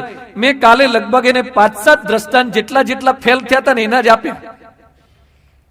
જેટલા ફેલ થયા હતા એના જ દ્રષ્ટાંત આપ્યા કે મેં જિંદગીમાં ધીરુભાઈ અંબાણી ફેલ થયા હતા, લિંકન ફેલ થયા હતા, આ બધા ઘણા મોટા ફેલ થયા હતા. તો એ બધા આગળ વધેલા છે. વાસ્તવિકતા તો છે જ, પણ એ સમયે શબ્દોની જરૂરિયાત છે. અને આજે પાછો રેડી થઈ ગયો. એના પપ્પા કહેતા હતા કે સ્વામી પરીક્ષા આપવાની ના પાડે છે જુલાઈમાં, કે મારે ભણવું જ નથી, આટલી મહેનત કરી અને નપાસ થઈએ તો ભણીને શું કામ છે. પણ કાલે થોડી ઘણી વાતો સંતોય કરી, પાછો બળમાં આવી ગયો. આજે મળ્યો કે સ્વામી જુલાઈમાં ફોર્મ ભરી દેવું છે. શું અસર કરી ગઈ? શબ્દો અસર કરે છે. બીમાર વ્યક્તિને, રોગિષ્ઠ વ્યક્તિને, નાસીપાસ થયેલી વ્યક્તિને એ શબ્દો અસર કરી શકે છે. એવા શબ્દો સાંભળવા જે જીવન જીવવાની એક કળા છે. શબ્દે માર્યા મરી ગયા, શબ્દે છોડ્યા રાજ, જેણે શબ્દ વિચાર્યા તેના સરિયા કાજ. શબ્દે માર્યા મરી ગયા, શબ્દથી માણસ મરી જાય. સારંગપુરની બાજુમાં એક ગામ છે વાવડી, ગામનું નામ વાવડી. તે એક બાઈ રે, એના પત્ની અને બધા ઘરના સભ્યો તમામ સાથે રહે, ખેતીવાડી પણ સારી. એમાં એમના ઘરે એમના પત્ની તૈયાર થયા એટલે પતિએ પૂછ્યું ક્યાં જવું છે? એ કે મારા પિયરમાં અમારા કાકાના ત્યાં દીકરાના લગ્ન છે, ત્યાં લગ્નમાં જવું છે. એ કે ત્યાં નથી જવાનું. એટલે પત્ની કે ત્યાં કેમ નથી જવાનું? એ કે આપણા ત્યાં પ્રસંગ હતો તારે એ લોકો આયા નહોતા, અને તમારે બધું આવું હોય ને રિવાજ, જે આપણા ત્યાં આવ્યા હોય એના ત્યાં જવાય. ઘણા લોકો લગ્નની નોટ રાખતા હોય છે. કોકે 101 લખાયા હોય તો એના ત્યાં પ્રસંગ આવે ત્યારે મોંઘવારી પ્રમાણે 151 લખાવાય. જેટલું લખાયું એની નોટ પણ હિસાબ રાખતા હોય. એ આપણા ત્યાં પ્રસંગમાં નહોતા આવ્યા તો આપણે ત્યાં જવાની જરૂરિયાત નથી. પેલા બાઈ કે મારા પિયરિયા છે, ભલે ના આયા, એને કઈ અનુકૂળ નહીં હોય. તો પતિ કે છે એને અનુકૂળ નહોતું તો આપણે અનુકૂળ થવાની શું જરૂરિયાત છે? નથી જ જવું. અને પત્નીને શબ્દ લાગી ગયા, નથી જ જવું, નથી જ જવાનું. એટલે પેલા પતિ ખેતરમાં ગયા હતા અને ગામડાના માણસોને મરવા માટે સારામાં સારો ઉપાય હોય ને તો ઘઉંમાં નાખવાની ગોળીઓ, આ દવા હોય. પેલા ડબલા સ્વરૂપે આવે અને ગોળીઓ સ્વરૂપે, ટેબ્લેટ સ્વરૂપે. તે ગોળીઓ ખાઈ ગયા, ઉપર પાણી પી ગયા, ગુજરી ગયા. શબ્દે માર્યા મરી ગયા. એક શબ્દ લાગી ગયો મરી ગયા. શબ્દે છોડ્યા રાજ. ગોપીચંદ રાજા અને મેનાવતીએ શબ્દ બોલ્યા કે તારા બાપુજીનો દેહ પણ આ રીતે જ કંચનવર્ણી કાયાવાળો હતો અને રાખ થઈ ગયા. અને ગોપીચંદને શબ્દ લાગી ગયા અને ઘર સંસાર છોડીને પહેરેલ લુગડે નીકળી ગયા. જેણે શબ્દ વિચાર્યા તેના સરિયા કાજ. વિચાર કરવાનો છે. આપણે બધા સાંભળીએ ઘણું છીએ પણ થોડોક વિચાર ઓછો થાય છે. જે વિચાર થાય ને એમાંથી કંઈક કામ થાય. ન્યૂટનનો પ્રસંગ આપણને ખ્યાલ છે કે ન્યૂટન આંબાના ઝાડ નીચે બેઠા હતા અને પછી કેરી પડી. ઉનાળાના કંઈક દિવસો હશે અને પાકેલી સરસ કેરી પડી. ન્યૂટને કેરી જોઈ તો ખરી, પણ એના મનમાં વિચાર શું આવ્યો કે કેરી નીચે કેમ પડી? આપણે હોઈએ તો એક જ કેમ પડી, અથવા આટલા વખતથી બેઠા છે ને આજે જ કેમ પડી, બીજી ક્યારે પડશે? આ જ વિચાર આપણને આવે. આને વિચાર એમ આવ્યો કે નીચે કેમ પડ્યો? નીચે જ આવે ને. નીચે આવે એ તો ગામ આખાને ખબર છે, પણ નીચે આવે છે કેમ? એમાંય ઊંડો ઉતર્યો. ગ્રેવિટેશન તો હતું જ. ન્યૂટને ગ્રેવિટેશનનું ઇક્વેશન આપ્યું. આમ તો ભાસ્કરાચાર્ય આપેલું, પણ આને એક જુદા ફોર્મની અંદર ગ્રેવિટેશનનો લો આપ્યો. પણ ન્યૂટને વિચાર કર્યો. જેમ્સ વોટ એ ઘરની અંદર હતા અને પેલું પાણી ગરમ કરવા માટે મૂક્યું હતું અને તપેલાની ઉપર ઢાંકણ ઢાંક્યું હતું. એટલે ઢાંકણ ઊંચું નીચું થાય. એટલે પેલો નાનકડો હતો એટલે વિચાર આવ્યો કે ઢાંકણું ઊંચું નીચું કોણ કરે છે? અંદર જેમ સ્ટેજ નીચે જઈને કોઈ ઊંચું નીચું કરે સમજાય, પલંગ નીચે ઊંચું નીચું થાય, પણ તપેલામાં કોણ ઘૂસ્યું છે? એટલે તપેલાનું ઢાંકણ આમ ખસેડી લીધું તો અંદરથી બધી વરાળ નીકળી ગઈ. ફરથી પાછું ઢાંકણ મૂક્યું. થોડીક વારમાં વરાળ ભેગી થઈને પાછું ઢાંકણ ઊંચું નીચું થવા માંડ્યું. એટલે એને ઇક્વેશન બહાર પાડ્યું કે આટલી સ્ટીમ ભેગી થાય તો આટલા વજનને ઊંચું નીચું કરી શકે, તો જાજી સ્ટીમ ભેગી થાય તો આખી એક ટ્રેનને ચલાવી શકે. એમાંથી સ્ટીમ એન્જિનની શોધ થઈ. વિચાર, ખાલી આમાંથી વિચાર આવ્યો. આ ભરતીને ઓટ આવે એમાં દરિયાના મોજા આમ થાય છે ઘડીએ ઘડીએ. આ સીવવાનો સંચો ઘરમાં આવે છે ને અને એમાં સોય આમ થાય છે. અત્યાર સુધી આપણે શું માનતા હતા? સિલાઈ સોય પેલી છૂટી સોય આવે એ કરી ત્યાં કરતા હતા, આમ થાય ને, દોરા આમ થાય. અત્યાર સુધી દુનિયામાં તમામ સિલાઈ આમ જ થતી હતી, સીધી હોરિઝોન્ટલ આમ જ થાય. પણ પેલો આ સંચો શોધનારો માણસ એ તો આત્મહત્યા કરવા માટે ગયો તો દરિયા કિનારે, અને એમાંથી દરિયાના મોજા આમ જોયા અને એને વિચાર આવ્યો કે આમ થાય છે તો એ ગતિ થાય છે. અને એમાંથી એને સોયનો વિચાર આવ્યો કે આમ થઈને સિલાઈ થાય. એમાંથી એને સીવવાનો સંચો શોધી કાઢ્યો. વિચાર, જે માણસ વિચાર કરે છે એમાંથી ઘણા સંશોધન એ સતત થઈ શકે છે. આ લૌકિક વિચાર છે. થોડાક અલૌકિક વિચાર. ગાંધીજી આફ્રિકાની અંદર ફરવા માટે ગયા અને ગાંધીજી ત્યાં મારિસબર્ગના સ્ટેશને હતા વકીલાત કરતા, અને મારિસબર્ગના સ્ટેશને ટ્રેનમાં મુસાફરી કરતા હતા અને વ્હાઇટ મેન આયો દોડ્યો. Are you mister Gandhi? Yes, I am Gandhi. Okay, get out. Why? You can not travel in this compartment. Why? You are black people. This is the compartment only for the white people. આ compartment ધોળિયા માણસ માટે જ છે. અને આફ્રિકાના કાયદા અત્યંત ખરાબ હતા. આપણા ત્યાં હરિજનોની જે દુર્દશા હતી ને એના કરતા પણ વધારે દુર્દશા અમેરિકામાં ધોળિયાઓએ કાળિયાઓની કરી હતી. આફ્રિકામાં અમને બધું બતાવ્યું. આફ્રિકામાં એ લોકોના સંડાસ બાથરૂમ તો અલગ હોય તો સમજાય. આફ્રિકામાં ધોળિયાને નાવાનું પાણી જુદું ને કાળિયાનું જુદું. બસમાં બેસવાના ટ્રેક જુદા, બસના ટ્રેક જુદા, બસ જુદી, એક ટ્રેનના કમ્પાર્ટમેન્ટ જુદા. ગાંધીજી એકદમ કાળિયા નહોતા, એ તો આપણે ઇન્ડિયન ગૌવર્ણા હતા, પણ કાળિયા જ આપણને સમજે ધોળિયાઓ તો.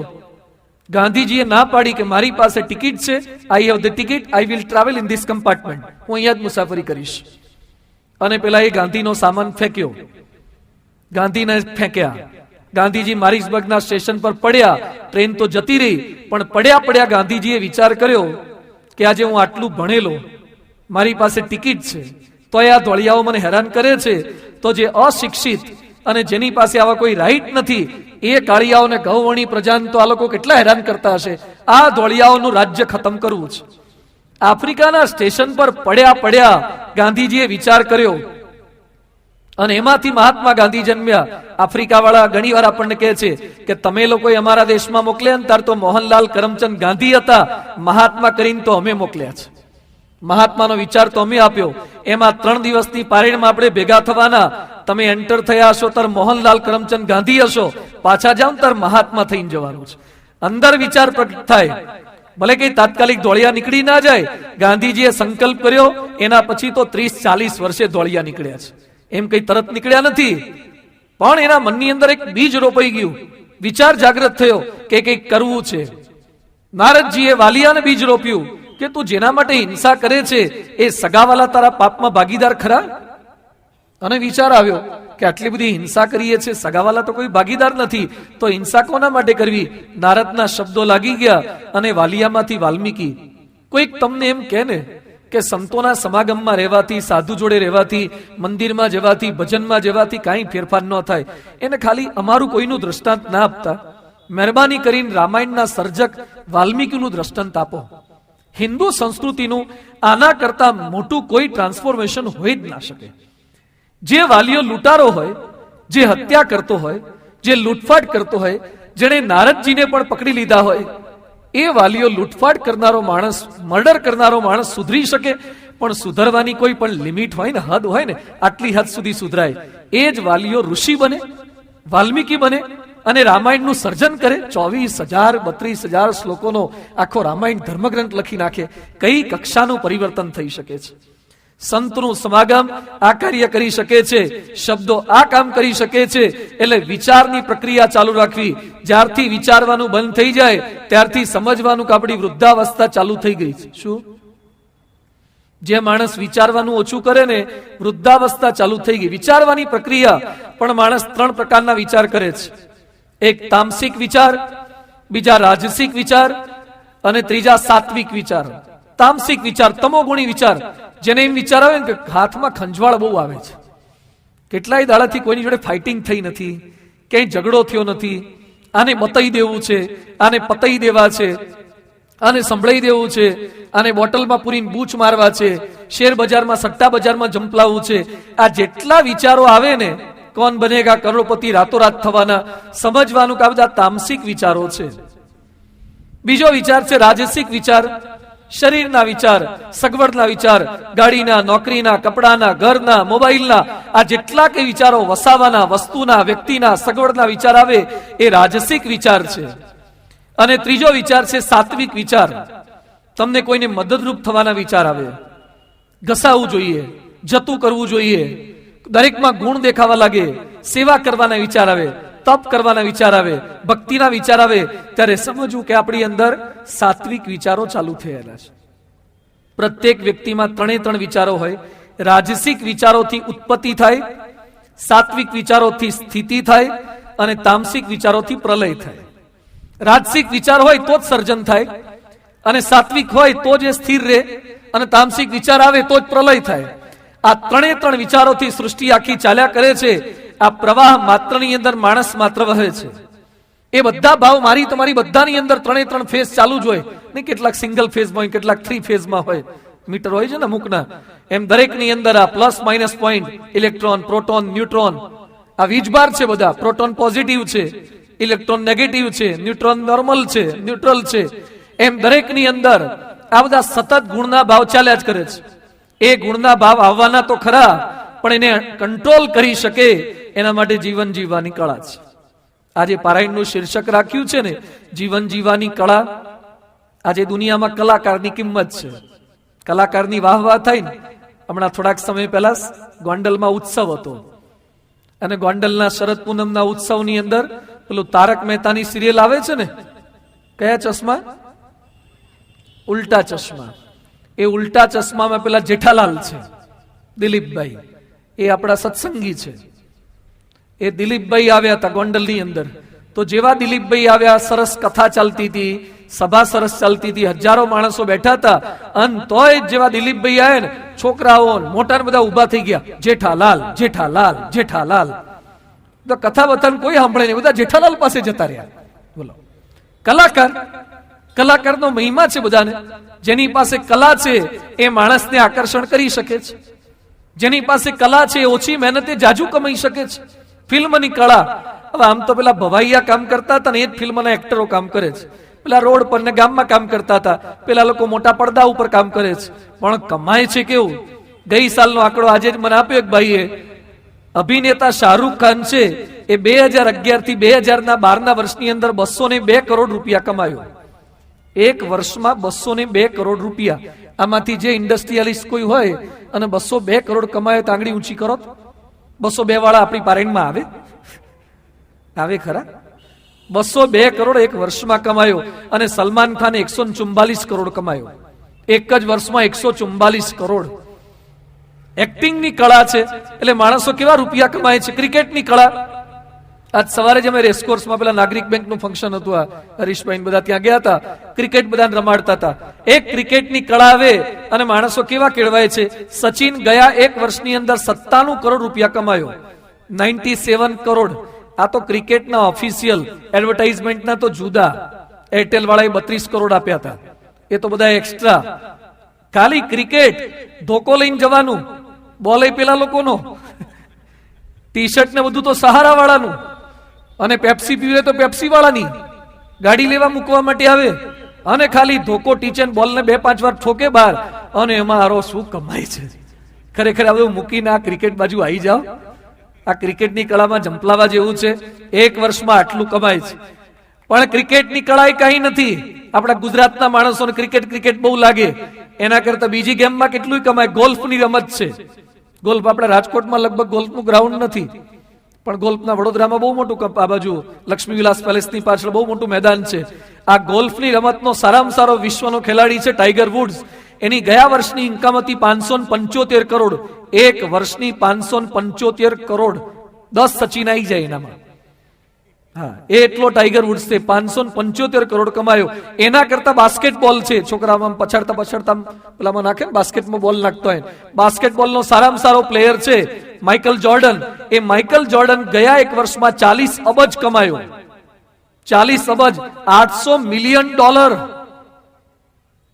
40 મિલિયન, 400 મિલિયન, 800 મિલિયન ડોલર આ કઈ રીતે કમાય? આવી એક ગેમ, એક કળા હાથમાં આવી ગઈ. નથી લાગતું કે આપણે આ બધા જંપલાવા જેવું છે? થોડીક આવી ટેલેન્ટ આવી જાય તો કેટલા રૂપિયા કમાઈ શકાય એવું છે. ખાલી ચિત્રકામ શીખે પેલો વિન્સેન્ટ વાન ગોગ, ચિત્ર દોર્યું સૂર્યમુખીનું. એક સૂર્યમુખીનું ચિત્ર દોર્યું, 40 કરોડમાં સૂર્યમુખીનું ચિત્ર વેચાયું.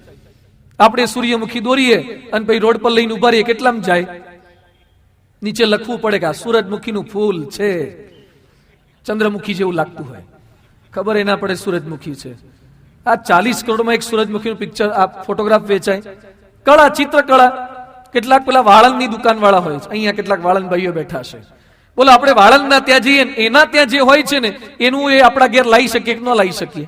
એને ત્યાં ક્રીમ હોય છે, ટ્યુબ હોય છે, કાંસકો હોય, કાતર હોય, તો આપણા ઘેરે લઈ દેવાય. અમથા અમતારા 50 રૂપિયા લઈ લે છે વાળ કાપવાના, અને દાઢી કરવાના 1000 રૂપિયા લઈ લે છે. પણ એની પાસે કળા છે એટલે વાતો કરતા કરતા આપણી પાસે પૈસા લે છે. એક વાળ કાપવાની કળા છે. આ નાની મોટી કેટલી કળા હોય. આ પેલા હાસ્ય કલાકારો, ધીરુભાઈ સરવિયાન, બધા નાના મોટા કલાકારો છે ને, એક રાતના લાખ રૂપિયા લે છે હસાવાના. બોલો, હસાવાના લાખ રૂપિયા. એ આપણને હવે અને આપણે પાછા લાખે ને આપીને આવવાનું આયોજકો. હસાવાના માણસો પૈસા લે છે. કળા, કારણ કે એમની પાસે ટેલેન્ટ છે. તબલા, મંજીરા કેટલીક પ્રોગ્રામમાં તમે જાઓ તો મંજીરા વાળા આવે, આમાં ઉછાડતા હોય, આમાં એટલા ફેરવ્યા કરે, આપણને લાગે કે આમાં ફાવે, ઘરે જઈને કરજો, મચકોડાઈ જશે 1-2 આંગળીઓ, ફ્રેક્ચર થઈ જાય આંગળીઓમાં. એની ટેલેન્ટ હોય છે, આમ ફેરવે ને કઈ આંગળી પર વાગે નહીં. એ મંજીરાવાળાને 500 આપવા પડે એક રાતમાં. ખાલી હલાવાના 500-1000 રૂપિયા તો મંજીરાવાળાનો ભાવ હોય છે. એને મંજીરા વગાડતા આવડે છે. આ નાની મોટી કળા જેની પાસે છે એ ઓછી મહેનતે જાજુ કમાઈ શકે છે.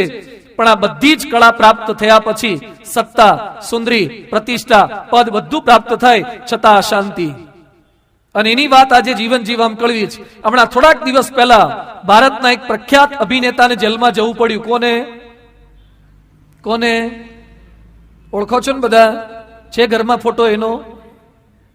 ભાઈ શ્રી સંજય દત્ત અત્યારે જેલમાં છે. એમના બાપુજી વિધાનસભાના નહીં પણ લોકસભાના અને એમપી હતા ને, એના ફાધર એમપી. આ લેવલનો માણસ, પ્રખ્યાત ફિલ્મો આપી, કરોડોપતિ, જેના ફોટા ભારતના કેટલાય શહેરોની અંદર હજારો લાખો યુવક યુવતી રાખે, જેને જોવા માટે, જેના ઓટોગ્રાફ લેવા માટે અહીંયા કેટલાય પૈસાદારો બેઠા છો. તમે રોડ પર નીકળો અને રાજકોટમાં કોઈ માણસ તમારી સાઈન લેવા માટે આવે છે? ઓટોગ્રાફ લેવા આવે છે? અરે, આપણને રાજકોટમાં કોઈ ઓટોગ્રાફ લેતું નથી. આ સંજય દત્ત ક્યાંય પણ જાય ને ઓટોગ્રાફ લેવા માટે લોકો તલપાપડ થાય. એ સંજય દત્તને જેલમાં જવું પડ્યું. અત્યારે જેલની અંદર રિક્વેસ્ટ કરે છે, બચાવની અરજી કેટલી કરી, ના મંજૂર થઈ ગઈ. 3.5 વર્ષ રહેવાનું છે ને, 3.5 વર્ષ જેલમાં. 1 મહિના દરમિયાન ઘરનો કંઈક ફૂડ આપશે, પછી ઘરનું ફૂડ બંધ કરી દેવામાં આવશે. અત્યાર સુધી પીઝા, પાસ્તા, એન્ચીલાડા, લઝાનિયા બહુ ખાધા. હવે ખાવી પડશે જેલની રોટલીઓ. કાળી કોટડીમાં રહેવાનું છે, જેલની પથારીમાં સુવાનું છે. ક્યાં ગઈ કળા? ક્યાં ગઈ ટેલેન્ટ? ક્યાં ગયું સિક્સપેક બોડી? ક્યાં ગઈ ભરાવદાર છાતી? ક્યાં ગઈ ભવ્ય ચહેરો? કળા માત્ર નામશેષ થઈ જાય છે જો જીવન જીવવાની કળા ના આવડે તો. ક્રિકેટની કળા છે કોની પાસે? શ્રી સંત પાસે, ચાંગેલા પાસે, ચવાણ પાસે, બધા પાસે ક્રિકેટની કળા છે. કેમ રડવાનો વારો આવ્યો? કળા તો છે ક્રિકેટની, સારામાં સારી કળા છે. પણ જવું પડશે હવે, કાગુ પાછું કદાચ સસ્પેન્ડ કરે. જો રાજકારણ ના રમાઈ જાય, આમ જ કઈ ન થાય પાછું ભારતમાં તો અમુક વાર. પણ આટલી કળા હોવા છતાં પણ કેમ કલંક લાગી ગયા? આ કળા છે પણ જીવન જીવવાની કળા નથી. કિશોર કુમાર આપણા ભારતના સારામાં સારા એક્ટર હતા અને ગાયક હતા. કોઈ એક્ટર હોય એ લગભગ ગાયક ના હોય, અને ગાયક હોય એ એક્ટર ના હોય. ઘણા ગાયન તો ઓડિયો સાંભળવા હારા લાગે, વિડીયો જોવા હારા નથી લાગતા હોતા. આ તો ગાયક અને કલાકાર બંને એક. એ કિશોર કુમાર પોતાની જીવનની સંધ્યાએ બોલ્યા, કિશોર કુમાર તરીકે જીવન જીવ્યો એના કરતા ખંડવા ગામમાં કિશોરલાલ માસ્તર તરીકે નોકરી કરી હોત તો સારું થાત. એના ખંડવા ગામમાં અમે લોકો જઈ આવ્યા છે. ઇન્દોર જતા રસ્તામાં આવે છે, મધ્યપ્રદેશ બાજુ. ખંડવા ગામનો વતની અને પ્રાથમિક શાળામાં શિક્ષક તરીકે સર્વિસ કરનારો કિશોરલાલ માસ્તર એ કહે છે, એક્ટર બન્યો એના કરતા માસ્તર તરીકે જીવન જીવ્યો હોત તો સારું થાત. શું ખૂટ્યું? આટલા આગળ પહોંચ્યા પછી પણ તકલીફ શું છે? જે શીખવાની રહી જાય છે એ જીવન જીવવાની કળા છે. ડોક્ટર થાવ, એન્જિનિયર થાવ, વકીલ થાવ, નેતા થાવ, અભિનેતા થાવ, તમારે જે થવું હોય તે થાવ, તમારે જે શીખવું હોય શીખો, પણ એની સાથે સાથે આ કળા, અને આ કળા જેણે શીખી છે જલારામ બાપા, મીરાબાઈ, નરસિંહ મહેતા, તુકારામ, બ્રહ્મ સ્વરૂપ યોગીજી મહારાજ, પરમ પૂજ્ય પ્રમુખ સ્વામી મહારાજ, આ કળા જેની પાસે આવે છે બધી કળા માત્ર ઊંધી પડી જાય. ડોક્ટર કુરિયન બુદ્ધિશાળી માણસ, બાહોશ માણસ, નરેન્દ્ર મોદીને પણ સામે એકવાર થયેલા. એ ડોક્ટર કુરિયન 85 ના આપણા ઉત્સવમાં આવ્યા અને પ્રમુખ સ્વામી મહારાજની આગળ ડોક્ટર કુરિયનનો પરિચય આપ્યો કે સ્વામીજી એનડીડીબી ના ચેરમેન છે ડોક્ટર કુરિયન સાહેબ, શ્વેત ક્રાંતિના પ્રણેતા જ. મોટે ભાગે કોઈ પણ નેશનલ લેવલની કંપની હોય એની ઓફિસ બધી દિલ્હીમાં જ હોય, એકમાત્ર એનડીડીબી એવી છે કે જેની નેશનલ ઓફિસ એ ગુજરાતમાં છે, આણંદમાં છે. આ કુરિયન સાહેબને આભારી છે. અને કુરિયન સાહેબ ટાઈપમાં એકદમ પંક્ચુઅલ હતા. આ બધો કુરિયનનો પરિચય આપ્યો તો ડોક્ટર કુરિયન પોતાના પ્રવચનમાં શું બોલ્યા, હું જ્યારે પણ પ્રમુખ સ્વામીજીના દર્શન કરું છું, એમની સામે જોઉં છું તો મારી બધી જ ડિગ્રીઓ, મારા બધા જ સર્ટિફિકેટ, મારી બધી જ કળાઓ મને ઝીરો લાગે છે, શૂન્ય લાગે છે. આ ભગવાનની મોટપ છે, આ જીવન જીવવાની કળા છે. તમે કોઈક એવી વિભૂતિ પાસે જશો જેની પાસે કંઈ જ ન હોય, બ્રહ્મ સ્વરૂપ યોગીજી મહારાજ, એ યોગીજી મહારાજનો તમે ફોટોગ્રાફ જો, સાવ સીધા સાદા લાગે, હસતા, તાળીઓ પાડતા. અને દુલાભાયા કાગ તો કેવો કવિ કહેવાય, કેવો ગાયક કહેવાય, પદ્મભૂષણ એને પદ્મશ્રી દુલાભાયા કાગ આવા એવોર્ડ પ્રાપ્ત થયેલા. અને દુલાભાયા કાગ ગોંડલમાં યોગીજી મહારાજના દર્શને આવ્યા અને અમૃત મહોત્સવનો મોટો સમયો, ભવ્ય સ્ટેજ પર યોગીજી મહારાજ બેઠા હતા અને સમયો પૂરો કરીને યોગીજી મહારાજ ગોંડલ અક્ષર મંદિરે ગયા અને પછી ભાજી તોડવાની બાકી હતી. બધા સંતો ભાજી તોડતા હતા, ભાજીના પાન તોડતા હતા, તાંદળજાની મેથીની કઈક ભાજી. અને દુલાભાયા કાગ હમણાં તો સ્ટેજ પર જે યોગીજી મહારાજ બેઠા તેને શોધવા માટે આવ્યા અને જોયું તો યોગી બાપા તો ભાજી તોડતા હતા. અને દુલાભાયા કાગ કહે છે, હમણાં બાપો ભવ્ય સ્ટેજ પર બેઠો હતો અને એ જ ભાજી તોડવા બેસી ગયો. અને યોગી બાપાના ચહેરા પર જે દિવ્યતા, જે પવિત્રતા, જે નિર્દોષતા જોઈ અને દુલાભાયા કાગ લખી ઉઠ્યા, જોગીડાને જોવા ગયા ને જોનારા જડપાણા. જોગીને જોયા, બીજું હવે જોવું કાંઈ રહ્યું નહીં. જોગી બાપાના આશિક થઈ ગયા, પરમ ભક્ત થઈ ગયા દુલાભાયા કાગ. આ કઈ મોટા પતિ યોગીજી મહારાજ પાસે જે જીવન જીવવાની કળા શીખી જાય છે, એની આગળ ગાયક હોય, કલાકાર હોય, તમામ મોટપ માત્ર એ શૂન્ય બની જાય છે. આ 3 દિવસની પારાયણમાં થોડોક પ્રયત્ન આપણે એ કરવાના છીએ, આપણે પણ આવું જીવન ચોક્કસ બનાવી શકીએ. આપણે નક્કી કરવાનું છે કે સૌના પ્રિય બનવું કે અપ્રિય બનવું, પ્રખ્યાત બનવું કે કુખ્યાત બનવું. આપણે આવીએ ત્યારે આનંદ થાય કે આપણે જઈએ ત્યારે આનંદ થાય, એ આપણે નક્કી કરવાનું છે. પસંદગી આપણા હાથમાં જ. આ કળા શીખી શકાય છે સંતો પાસેથી, શાસ્ત્રો પાસેથી, મંદિરમાંથી. ઘણા કે આ બધું શીખાય, પોઝિટિવ એટીટ્યુડ શીખી શકાય. અહીંયા બેઠેલા બધાને પ્રશ્ન પૂછવાનો, અહીંયા બેઠેલા બધાને સાયકલ આવડે છે? બરાબર, બધાને સાયકલ આવડે. કોણ બોલ્યું ભાઈ? શું નામ તમારું? ઉભા થાવ તો. સાયકલ આવડે છે? જાતે ચલાવો? આમ જન્મ્યા ત્યારથી આવડે છે? હા, જન્મ્યા ત્યારથી આવડ્યા. તે શીખ્યા હતા કે અંદરથી ટ્રેનિંગ લઈને આવ્યા હતા? શીખ્યા હતા. કોઈ પણ વસ્તુ શીખ્યા, એની તાલીમ પ્રાપ્ત કરી હતી. જન્મે ત્યારે માણસને 2 જ વસ્તુ આવડે, એક રોતા ને બીજું બગાડતા. કોઈ પણ બાળક જન્મે એને રોતા આવડે અને બીજું કપડા બગાડતા આવડે, પથારી બગાડતા. બાકી કશું જ આપણને ફાવતું નથી. અત્યારે હું બોલું મને બોલતા ફાવે, તમે એમ બોલો કે આપણને સાંભળતા ફાવે, તમે એમ બોલો કે મને ઘર ચલાવતા ફાવે, મને આખી બેંક ચલાવતા આવડે. એ તો ભાઈ ધીમે ધીમે ભગવાનની કૃપા, લોકોના સહકારથી આપણે શીખતા થયા. બાકી જન્મ્યા ત્યારે આમાંનું કશું આપણને આવડતું નહોતું. શીખ્યા, સમય જતા જતા શીખ્યા. એ શીખી શકાય છે. તો જીવન જીવવાની કળા પણ આપણે ચોક્કસ શીખી શકીએ. શરૂઆતમાં અઘરું લાગે. અહીંયા બેઠેલા છોકરા નાના હોય ને, પછી ધીમે ધીમે ઘરમાં પપ્પાને દાઢી કરતા જોઈએ એટલે રાહ જોઈએ કે આપણે દાઢી ક્યારે ઉગશે. લગભગ તમામ બધા પુરુષો આમાંથી પસાર થયેલા જ હોય. તમામને દાઢી ઉગે એની રાહ જોવે અને દાઢી કરવાની ક્યારે આવશે એની વાટ જોતા હોય. અને ઘડીએ ઘડીએ હાથ ફેરવે. અને બ્લેડ વગરનું રેઝર તો લગભગ બધા 1-2 વાર તો ફેરવ્યું જ હોય. બ્લેડ વગરનું 1-2 વાર ફેરવી જોઈએ કેવું લાગે છે અને કેમનું ફાવશે. પણ પહેલી વાર તમે જ્યારે દાઢી કરવા ગયા હશો, શેવિંગ કરવા, ત્યાં લગભગ નહીં ફાવ્યું હોય. આમ કરવા જાઓ ને આમ થઈ જાય, આમ ઊંધું કરવા જાય ફાવે જ નહીં પાછું. પણ પ્રેક્ટિસ કરતા ગયા, તો ધીમે ધીમે ટેવ પડી. એમ આ પણ ટેવ પડી શકે છે, શીખી શકાય, જીવનને કેળવી શકાય. ઘણા કે એમાં જીવન તો જીવીએ જ છીએ ને, એમાં શું શીખવાનું? અહીંયા કઈ BAPS ના સંતો કઈ જીવન શીખવાના છે? અમે જીવીએ જ છીએ, તમે મળ્યા પહેલા જીવીએ છીએ, તોય જીવવાના, નહીં મળ્યા હોય તોય જીવન જીવવાના. અહીંયાથી બોમ્બે જવું હોય તો કઈ રીતે જઈ શકાય? ચાલતા જવાય કે નહીં? હા કે ના? હા તો પાડો. હા. બસમાં જવાય કે નહીં? ટ્રેનમાં જવાય કે નહીં? ગધેડા પર જવાય કે નહીં? ઊંટ પર જવાય કે નહીં? ટ્રકમાં બેસીને જવાય કે નહીં? પ્લેનમાં બેસીને જવાય કે નહીં? બોમ્બે જવાની કેટલી રીતો છે.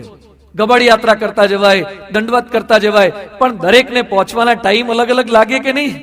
પ્લેનમાં અહીંયા આપણા એરપોર્ટ થી બેસો તમે, જંકશન અહીંયા એરપોર્ટ બાજુમાં જ છે, અને હજુ તો તમે બેઠા ના બેઠા, અને હજુ તો થોડોક દરિયો જો ભાવનગર બાદથી પાસ ઉપર થાવ અને અડધા પોણા કલાકમાં તો તમને બોમ્બે ઉતારી દે છે.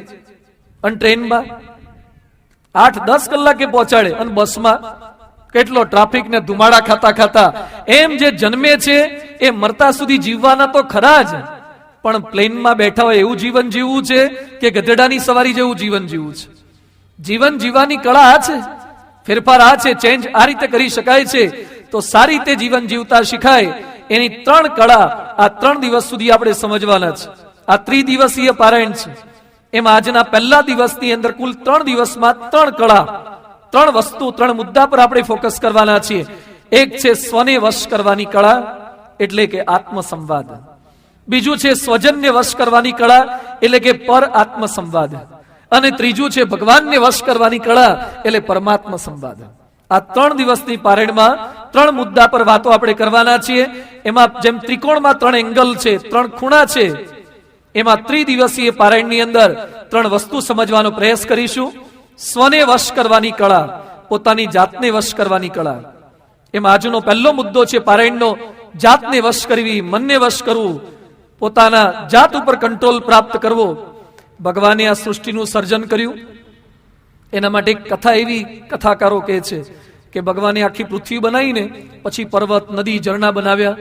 આટલું મોટું સર્જન કર્યું એટલે ભગવાન થાકે, એટલે ભગવાન સૂઈ ગયા. થોડીક વાર પછી ભગવાને જોયું તો કંઈક ખૂટતું એવું લાગ્યું, એટલે ભગવાને પછી પક્ષી બનાવ્યા, પશુ બનાવ્યા. આટલું સર્જન કર્યા પછી પાછા થાકે એટલે પાછા સૂઈ ગયા. હજી કંઈક ખૂટતું એવું લાગ્યું, એટલે ઝીણા ઝીણા જીવ જંતુ ના બધું બનાવ્યું. પાછા થાક્યા, પાછા સૂઈ ગયા. હજી કંઈક ખૂટતું એવું લાગ્યું, એટલે ભગવાને છેલ્લે માણસ બનાવ્યો. અને માણસ બનાવ્યા પછી હુતા નથી, હજી સુધી હુતા નથી. નહીં, ઘણા છોકરા જન્મ્યા ના હોય ને ત્યાં સુધી ઊંઘતા હોય, રેગ્યુલર ઊંઘ આવે. પણ છોકરા એકવાર જન્મી ગયા પછી ઊંઘ હેરાન થઈ જાય. ઊંઘવા કરવાના ટાઈમિંગ તમામ મા બાપને બદલાઈ જાય એકાદ દીકરાનો જન્મ થાય પછી. એમ માણસનું સર્જન એવું થઈ ગયું, એના પછી ભગવાન નિરાતે આરામ ન કરી શકે. એ માણસનું શરીર આપણને મળ્યું છે. A man is a crown of the creation.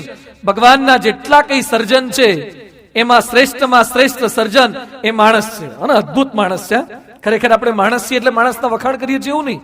આના જેવું તમને કઈ શરીર ના મળે. હાથી આપણે જોઈએ છીએ, પશુ પક્ષી બધા સરસ છે, પણ તમામ કરતા શ્રેષ્ઠ સર્જન માણસ છે. આ બધા પર અધિપત્ય એ માણસનું છે. પાછું માછલી કેટલી સરસ લાગે છે, પણ એને બિચારીને પાણીમાં જ રહેવાનું, બહાર જઈ ના શકે. અને માણસ પાણીમાં જાય ને બહાર રહે, અને પાછું આકાશમાં જાય. શું માણસની વિશેષતા છે! એ માછલી પાસે કામ કરાવે.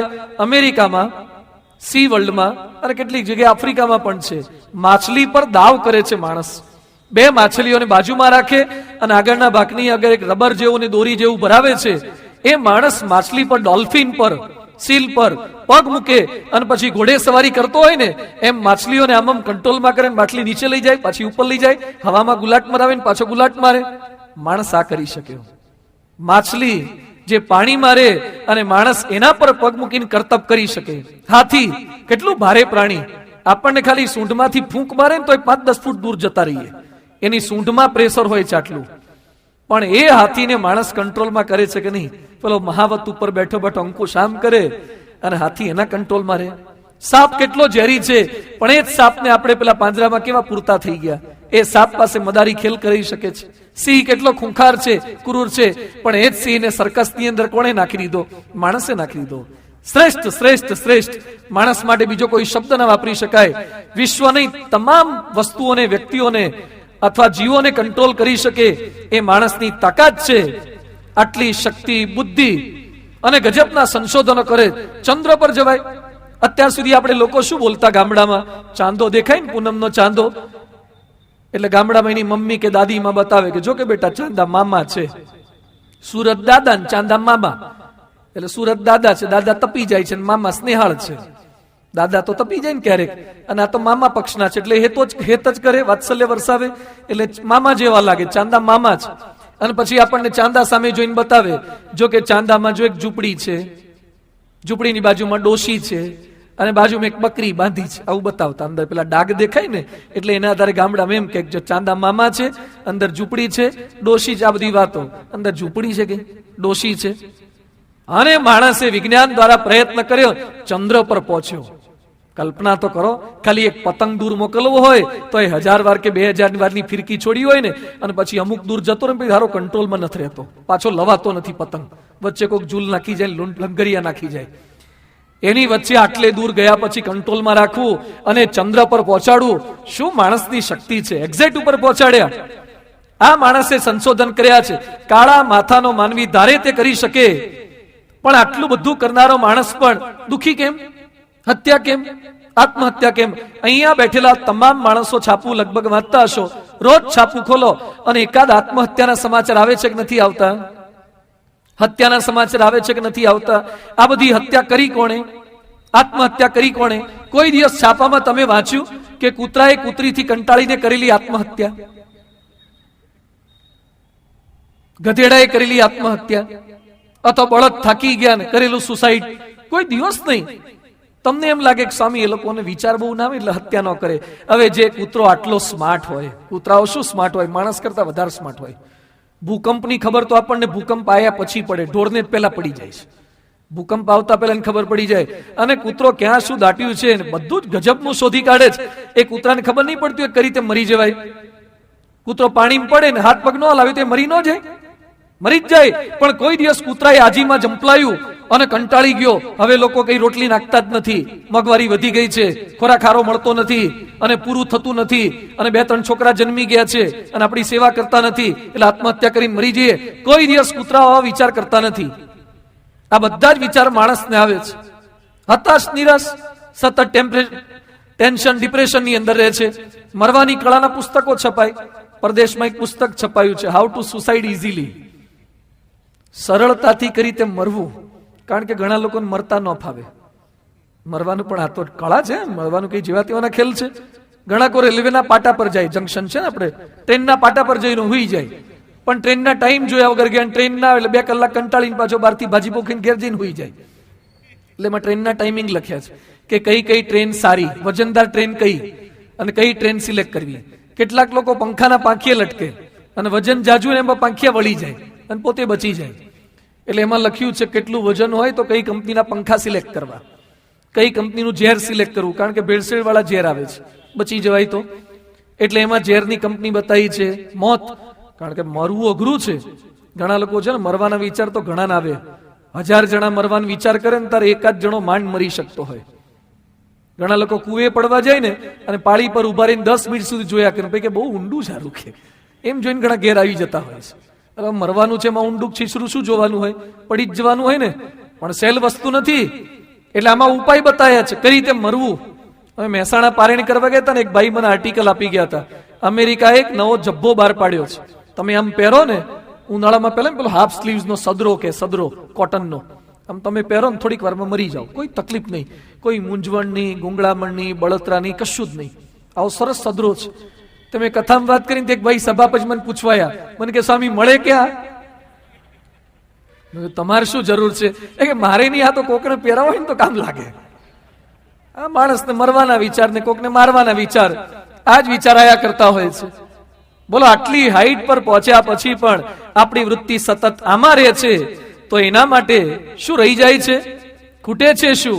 યોગી બાપા કહેતા કે શેઠ ખરીદી કરવા ગયા ગામડામાંથી, હશે વાંકાનેર બાજુ કે પડદરી બાજુ રહેતા હોય. પડદરી તો ટાઉન જેવું થઈ ગયું છે, પણ નાનકડું ગારિયા જેવું ગામડું હોય. અને ત્યાંથી રાજકોટ આવતા હતા, એટલે ગામ વાળા બધા કે શેઠ ક્યાં જાઓ? એ કે શહેરમાં. કેમ? એ કે ખરીદી કરવા. એ કે અમારે ગોળ ન લેતા હો? શેઠ કે આવડું મોટું ગાડું છે, આપણો થોડોક સામાન છે, તમારે ગોળ લાવશું. બીજા ભાઈ આયા, એક અમારે ખાંડ ખૂટી કે ખાંડ લઈ આવશો, હા કે તમારી ખાંડ લાવશું. એક અમારે પંખો રિપેર કરવા આપ્યો છે લઈને આવજો, હા કે લઈ આવશું. આખું લિસ્ટ બનાવ્યું. શેઠ કે હવે આપણું તો પછી લઈશું, પહેલા લોકોને લઈ લે પછી આપણું નિરાતે લઈશું. અને શેઠ બધાની ખરીદી કરવા માંડ્યા, બધાનું ભર્યું, ગાડું છલોછલ થઈ ગયું. અને શેઠ ખરીદીમાં ભૂલી જ ગયા અને ઘેર આયા. અને શેઠ જેવા ગામમાં એન્ટર થયા અને લોકો ભેગા થઈ ગયા, શેઠ આયા અને પૂછ્યું, શેઠ મારો ગોળ, હા કે તમારો ગોળ લઈ જાઓ. ભાઈ કે મારી ખાંડ, એ કે ખાંડ લઈ જાઓ. તે શેઠના ઘરવાળા ઉભા હતા શેઠાણી રાહ જોઈને કે આપણું ક્યાં? એને એમ કે આપણું નીચે મૂક્યું હશે, તૂટીના જે રીતે હાચવીને લાયા હશે. પેલા ગોળ ગયો, ખાંડ ગઈ, પંખો ગયો, બધું જતું રહ્યું. અને શેઠાણી પટલાણી એ ધીમે ધીમે શેઠને કે આ બધાનું ગયું, ગાડું ખાલી કમ થઈ ગયું, આપણું ક્યાં? શેઠ માથે હાથ મૂકીને ગાડું આપણું તો રહી ગયું. તો શેઠાણી કે આપણા પેટ્રોલ પાર્કાને પરોપકાર કરવા મોકલ્યા હતા, શેના માટે ગયા હતા? પોતાનું કરવાનું તો રહી ગયું. યોગી બાપા કહેતા દુનિયાની અંદર તમામ માણસો આપણે જન્મ લઈએ છીએ, બધાનું બધું જ કરીએ છીએ, પોતાનું રહી જાય છે. અહીંયા બેઠેલા તમામ લોકો પાસે મોબાઈલ ફોન છે. આપણી સભા પૂરી થઈને પછી ઘરે ગયા પછી એકવાર ટેસ્ટિંગ કરજો. શું ટેસ્ટિંગ? તમે તમારા નંબર પર ફોન લગાવજો. કોઈ દિવસ લગાવ્યો છે? તમારો જે નંબર હોય ને એના પર ફોન લગાવવાનો. તમે તમારા પર નંબર પર ફોન લગાવશો, શું જવાબ મળશે? We are getting the busy tone on this number. We are getting the busy tone on this number. આ નંબર વ્યસ્ત બતાવે છે. દુનિયામાં આપણે લાખો લોકોને ફોન લગાવીએ છીએ, ક્યારેક પોતાની જાતને તો ફોન લગાવો. પોતાની જાતને ફોન લગાવવાનો છે, પોતાની જાત સાથે વાત કરવાની છે. સ્વને વશ કરવાની કળા એટલે આ છે, જાત સાથે વાર્તાલાપ. એની અંદર પાછા પાંચ સબ ટોપિક છે. એ છે પ્રતિલોમ, પરિચય, પ્રતિભાવ, પરિવર્તન અને પ્રાર્થના. આ 5 વસ્તુ કરીએ તો આપણી જાતને કંટ્રોલમાં રાખવાનો પ્રયાસ કરી શકીએ છીએ. પ્રતિલોમ, અંદર જોતા શીખીએ. માણસ માત્રને જોવું ગમે છે, ફિલ્મ જોવા ગમે, સીન જોવા ગમે, સીનરી જોવી ગમે, આપણને કુદરતી દ્રશ્યો ગમે છે. મોટે ભાગે આપણને બધાને બહારનું જોવું ગમે છે, અંદરનું જોવું ગમતું નથી. ગાડીમાં બેસીએ તો એ સિલેક્ટ બારી કઈ કરવાની, આમ સીટ કઈ સિલેક્ટ કરવાની? બારી પાસે હોય તે. પ્લેનમાં બેસીએ તો એ આઈલમાં નહીં, વિન્ડો સાઈડ. અને બાઈક હોય અને પતિ પત્ની 2 દીકરાઓને લઈને જતા હોય તો બંને દીકરા વચ્ચે ઝઘડો થાય. ક્યાં બેસવા માટે? આગળ બેસવા માટે. હવે જે આગળ બેસે એને તો લગભગ પેટ્રોલના ટાંકા પર જ ચડવાનું થતું હોય છે. તોય પણ આગળ બેસવું, કારણ કે પપ્પા દેખે પેલા એને દેખાઈ જાય. અને પપ્પા ચલાવવામાં ટેન્શનમાં હોય, પેલો ફ્રી હેન્ડ ફરતો હોય એટલે જલસા કરતો કરતો જોઈ શકે. અને જો વચ્ચે છોકરો બેઠો એને મમ્મી પપ્પા જો જાડા આવી ગયા તો અડધો કલાક સુધી માંડ સાઈડ વ્યૂ મળે, દબાઈ ગયો હોય, શ્વાસ લેતા હોય એમાં જ. એટલે આપણને આગળ બેસવું ગમે છે, ફ્રન્ટ વ્યૂ ગમે છે, બહારનું જોવું બધાને ગમે છે. અત્યારે હું જાહેરાત કરું કે હું મારી આંખો બંધ કરીશ, તમારે બધાએ તમારી આંખો બંધ કરવાની. જ્યાં સુધી હું મારી આંખો ન ખોલું ત્યાં સુધી તમારે તમારી આંખો બંધ રાખવાની. હું કહું એટલે તમે બધા કયાગ્રા છો એટલે બંધ તો કરી દો. પણ થોડીક વાર થઈ પછી ઘણા છે ને એક ખોલીને ચેક કરે સ્વામીને ખુલી કે નહીં આંખ. કારણ કે આપણને આંખ બંધ કરીએ બિલકુલ મજા આવતી નથી. રોજ સવારે આપણો પૂજાનો અનુભવ છે અથવા મંદિરમાં માનસી થતી હોય અનુભવ છે. ભગવાનના મંદિરમાં જઈએ આંખો હજી તો બંધ નહીં થઈ, ત્યાં તો ખુલી ગઈ નથી. આમ સેજ લપકારો બની પાછી ખુલી જાય છે. અંદરનું આપણને દેખાતું નથી એટલે તકલીફ થાય છે. આપણા ઋષિ મુનિઓ હિમાલયમાં કે આ બાજુ હરદ્વાર ઋષિકેશમાં આંખો બંધ કરીને દિવસો નહીં મહિનાઓ સુધી બેસી રહેતા હતા. બહારનું દેખાવાનું બંધ થઈ જતું હતું, અંદરનું દેખવાનું ચાલુ થતું હતું, એટલે મજા આવતી હતી. મારી તમારી મોટી તકલીફ શું છે?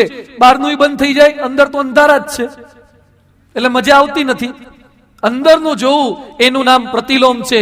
Stop, look and go. Road પર લખ્યું હોય ને સ્ટોપ, ઉભા રહો, જુઓ અને પછી જાઓ.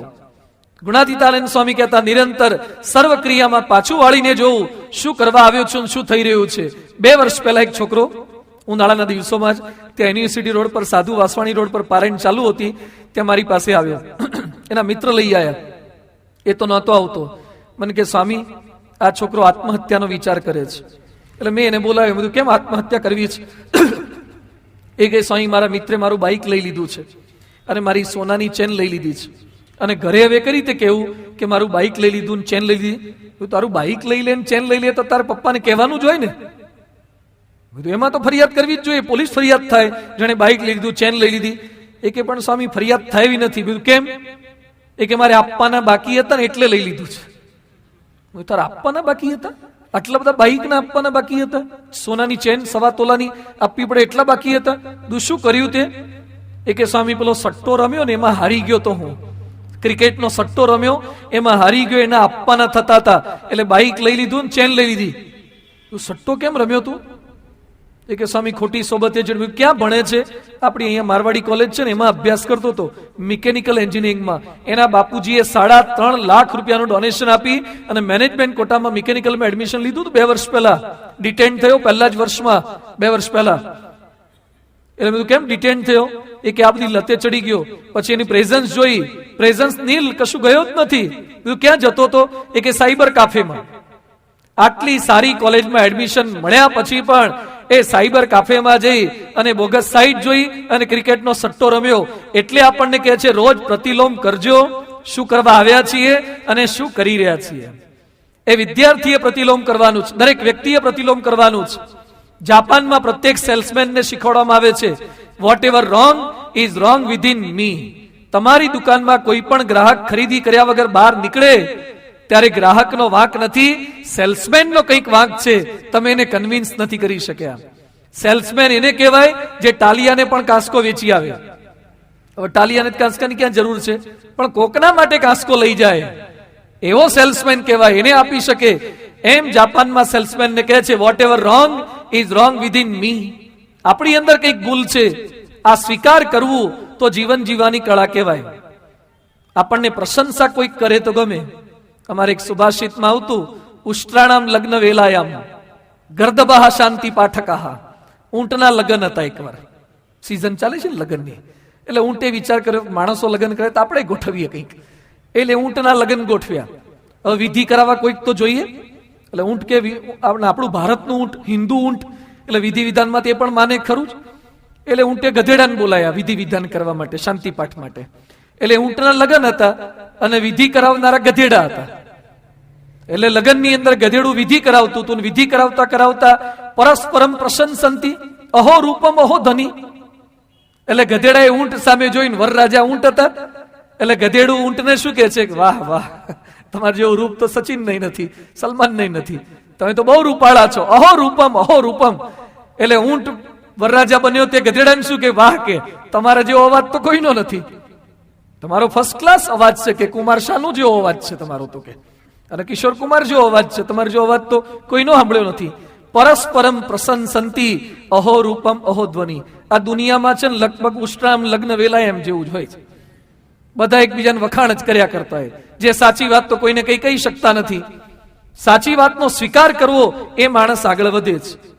રામ ભગવાન સીતાજીને લઈને પાછા આવી ગયા. રાવણ તો મરી ગયો, અયોધ્યામાં પ્રેમથી રહેતા હતા. અને પછી દૂત આવીને સમાચાર આપે છે. રામ રોજ દૂતને પૂછ્યા કે અયોધ્યાની અંદર શું તકલીફ છે, સમાચાર આપો. દૂત કે ભગવાન બધું જ સારું છે, લોકો દરવાજા ખુલ્લા મૂકીને સુઈ જાય છે, કોઈ ચોરી કરતું નથી, કોઈ દુરાચાર કરતું નથી, કોઈ ખોટું બોલતું નથી. રામનું રાજ્ય છે, રામ રાજ્યમાં શું તકલીફ હોઈ શકે? અને એ સમયે રામ શું બોલ્યા? આપણને કોઈ એમ બોલે કે તમારા રાજ્યમાં તો લીલા લહેર છે, હોય જ ને, કે કોણ રાજ્ય કરે છે? ત્યારે રામ શું કહેતા? રામ કે મને ખાલી ખાલી સારી બાબતના સમાચાર ના આપો, રાજ્યમાં તકલીફ શું છે એ મને જણાવો. રામની આ વૃત્તિ હતી તો હું વધારે સારું રાજ્ય કરી શકું. અને એક ધોબીએ શબ્દ માર્યા હતા, એ પેલા દૂતે વાત કરી કે હું પસાર થતો તો ધોબી એમ બોલ્યો કે પારકાના ત્યાં આપણી સ્ત્રી રહીને આવી હોય એને રામ રાખે, બાકી હું ના રાખું. અને રામે આ શબ્દ સાંભળ્યા અને રામે વિચાર કર્યો, હું પ્રજા વત્સલ, પ્રજાનો મોટિવેટર, ગાઈડ, અને હું પોતે જો આવું કાર્ય કરું તો મારી લોકો શું સંદેશ લેશે, એટલે મારે સીતાનો ત્યાગ કરવો જોઈએ. શું અંતરદ્રષ્ટિ વાળા, પ્રતિલોમ વાળા રામ હશે. વિચારા, પરમ પૂજ્ય પ્રમુખ સ્વામી મહારાજ ગાંધીનગરમાં અક્ષરધામ બનાવ્યું છે. આખા ગુજરાતનું નજરાણું છે. દિલ્હીનું અક્ષરધામ ભારતનું નજરાણું છે. 1992ની સાલમાં સ્વામીજી અક્ષરધામ બનાવ્યું છે. કેટલા 20-22 વર્ષ ઉપર થઈ ગયા. ત્યાર પછી એક સ્થાન આવું ગાંધીનગરના અક્ષરધામ જેવું ગુજરાતમાં નથી. ગુજરાતમાં કોઈ પણ માણસ આવે અને ગુજરાતનું અક્ષરધામ જોયા વગર જઈ ના શકે. એટલું ભવ્ય અક્ષરધામ, 23 એકરની ભૂમિ પર શું અક્ષરધામ છે. અંદર પ્રવેશ કરો, પ્રદર્શન હોલ કેટલા સુંદર બનાવ્યા છે. હમણાં તો નચિકેતાનો વોટર શો બનાવ્યો છે.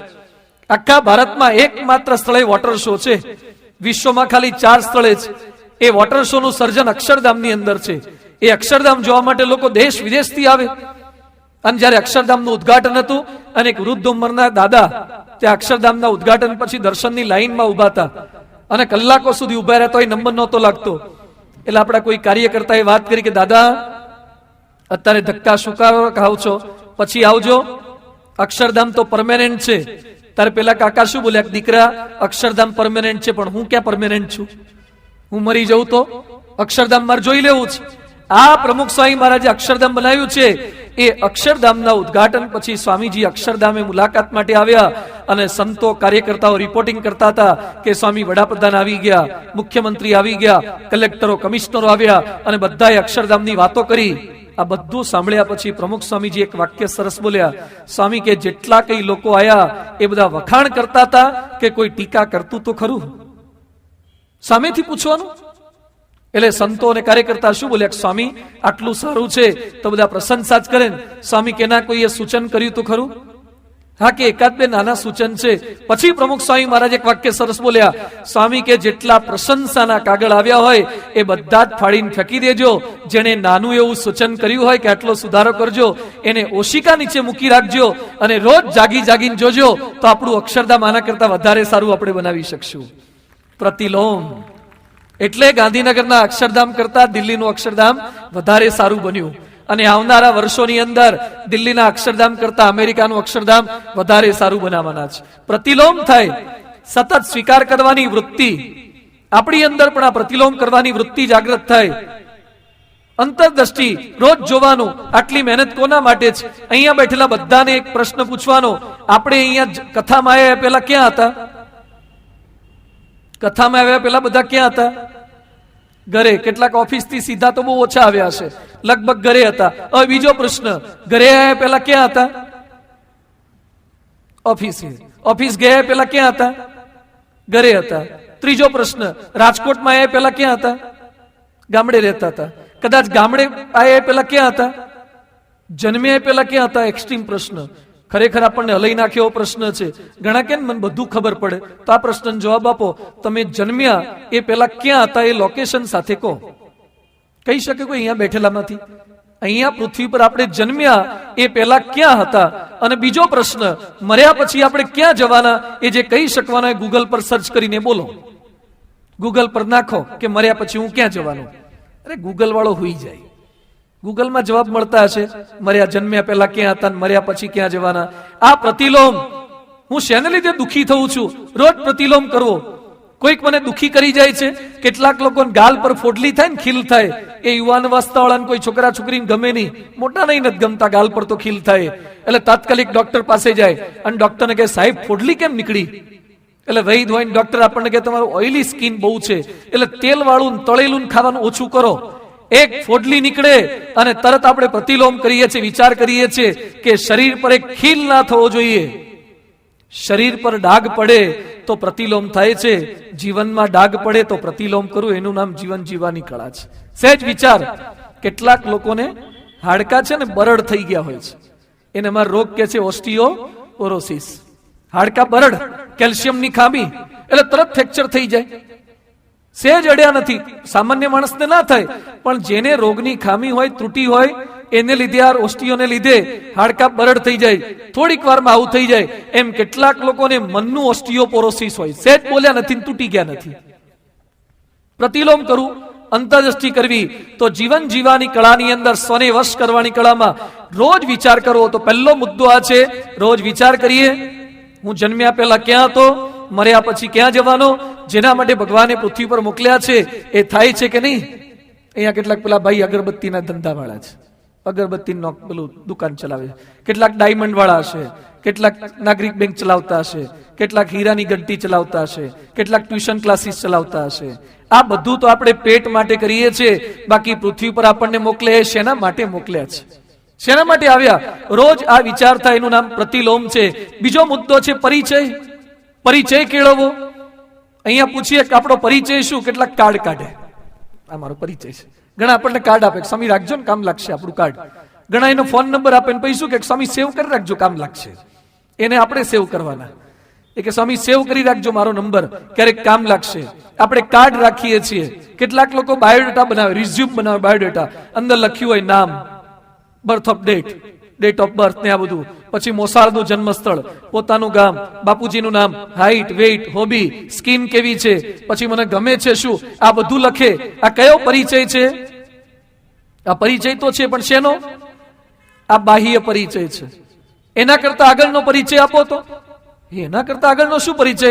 તો કે મારે 2 આંખો છે, 2 પગ છે, 2 હાથ છે, મોઢું છે, 32 દાંત છે. અરે એ તો શરીરનો પરિચય.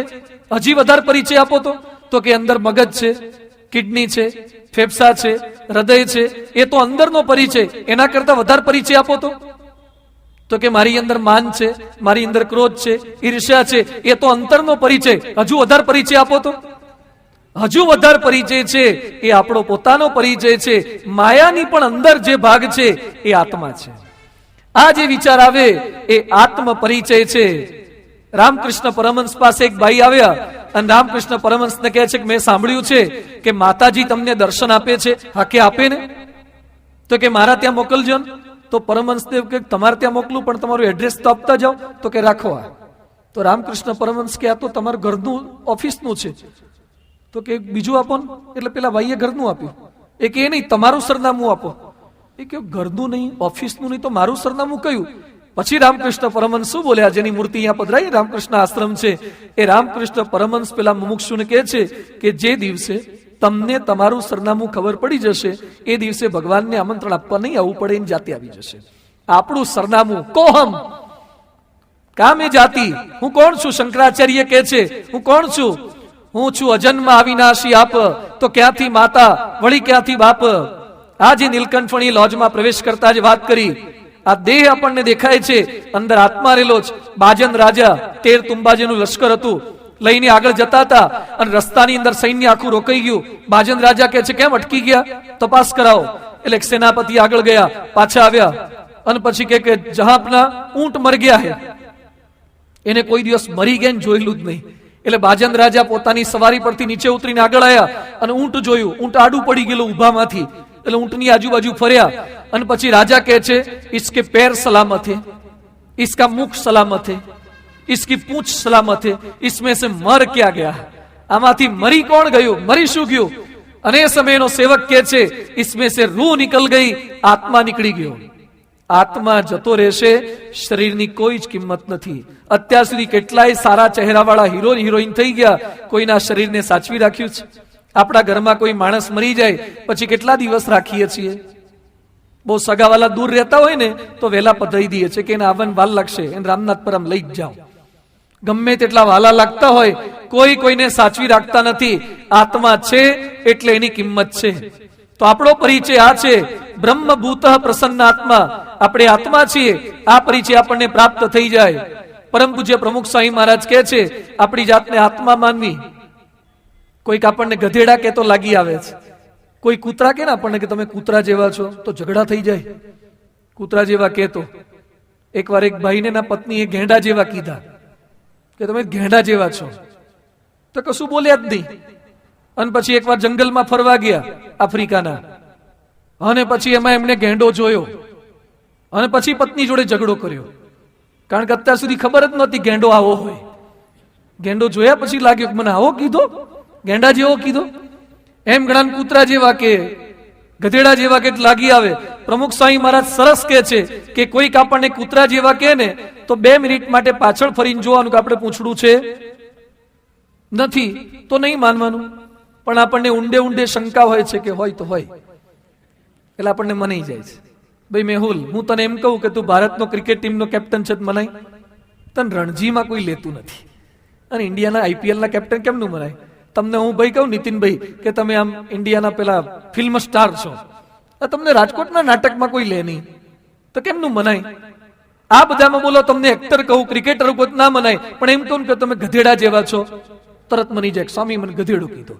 તમે એક્ટર ન માન્યું, ક્રિકેટર ન માન્યું, ગધેડા કેમ માની લીધું? કારણ કે ઊંડે ઊંડે શંકા છે, થોડુંક તો છે જ, થોડું શંકા છે આપણને અંદર લાગી આવે છે. પણ આત્મતત્વ ચીન્યો નહીં ત્યાં લગી સાધના સર્વ જૂઠી. તો આત્મતત્વ એ જે જાણપણું થઈ જાય. પ્રમુખ સ્વામીજીનો પરિચય આ છે, જીવન જીવવાની કળા એમની પાસે આ છે. પ્રમુખ સ્વામીજીની 92 વર્ષની ઉંમર છે. સન્માનો થયા છે એ તો લોકોને ખબર છે, પણ અપમાનો થયા છે. નજીકમાં આવો તો પરિચય થાય. શું એમને તકલીફો છે, સ્વામીજીના શરીરની અંદર આંખે મોતિયો ઉતરાયો છે, મોઢામાં ચોકઠા પહેર્યા છે, બધા દાંત પડી ગયેલા છે, હાર્ટ એટેક 2 વાર આવ્યો છે, બાયપાસ સર્જરી કરાઈ છે, પેસમેકર મુકાયું છે, ગોલ બ્લેડર કાઢી નાખ્યું છે, પગે વાની તકલીફ છે, ઉઠાડવા પડે છે, સુડાવવા પડે છે. આટલી તકલીફની વચ્ચે પણ સ્વામીજી એક પણ દિવસ બોલતા નથી કે દુખી થઈ ગયા. પોતાની જાતને આત્મા માને છે. બ્રહ્મભૂત પ્રસન્નાત્મા ન સોચતી ન કાંક્ષતી. આપણે ખાલી એક દવા લેવાની થાય ને, પેરાસિટામોલની ગોળી, તો એ 2-5 જણા ઉભા ની વચ્ચે જઈને ગળે. જો ને કે આવડી મોટી લેવી પડે છે. આપણને સેજ દુખાયું હોય ને, એ 5-10 જણાને બતાઈને ગળીએ છે. એની વચ્ચે સ્વામીજીને આટલી તકલીફો પડે છતાં લેશ માત્ર લાગતું નથી. બ્રહ્મભૂત છે, એ બ્રાહ્મી સ્થિતિ છે. આ સ્થિતિ પ્રાપ્ત થાય એનું નામ જીવન જીવવાની કળા છે. એ સંત થકી થાય. એટલે પહેલું પ્રતિલોમ છે, બીજું પરિચય. આપણે નામ ઠામ બધાના નીતિનભાઈ, મેહુલભાઈ ને સુરેશભાઈ, રમેશભાઈ, કેતનભાઈ, મહેશભાઈ, શાંતિભાઈ, શંભુભાઈ, આ બધા તો શરીરના નામ છે. અંદરથી આત્મા છીએ. મરી ગયા પછી આ શરીર રાજકોટમાં પડી રહેશે. અરે શરીર નહીં પડ્યું રે. આપણા હિન્દુઓને તો રાખ કરી નાખે છે. હિન્દુઓને શું કરે છે? રાખ કરી નાખે. હિન્દુઓ જેવી કોઈ ફિલોસોફી નથી. ગામ આખું એક જગ્યા પર બળી જાય. આ 5x5 ફૂટની ઓરડીમાં ઇલેક્ટ્રિકમાં પેલું લાકડામાં હળગાઈ નાખે, આખું ગામને હળગાઈ નાખે અને હાડકાના અસ્થિ વિસર્જન કરી નાખે. કોઈ અવશેષ નથી બચતો. મુસલમાનો દાટે છે પણ કબરમાં દાટે. એ કબરોને 500 વર્ષ પછી ખોદો તો અંદર હોય મળદા? એ રાખ ભેગા રાખ થઈ ગયા હોય. અંદર કશું ના રે, માટી ભેગું માટી થઈ જાય. આત્મા જતો રહે છે. શરીરની કોઈ કિંમત નથી. તો બીજું છે આ પરિચય.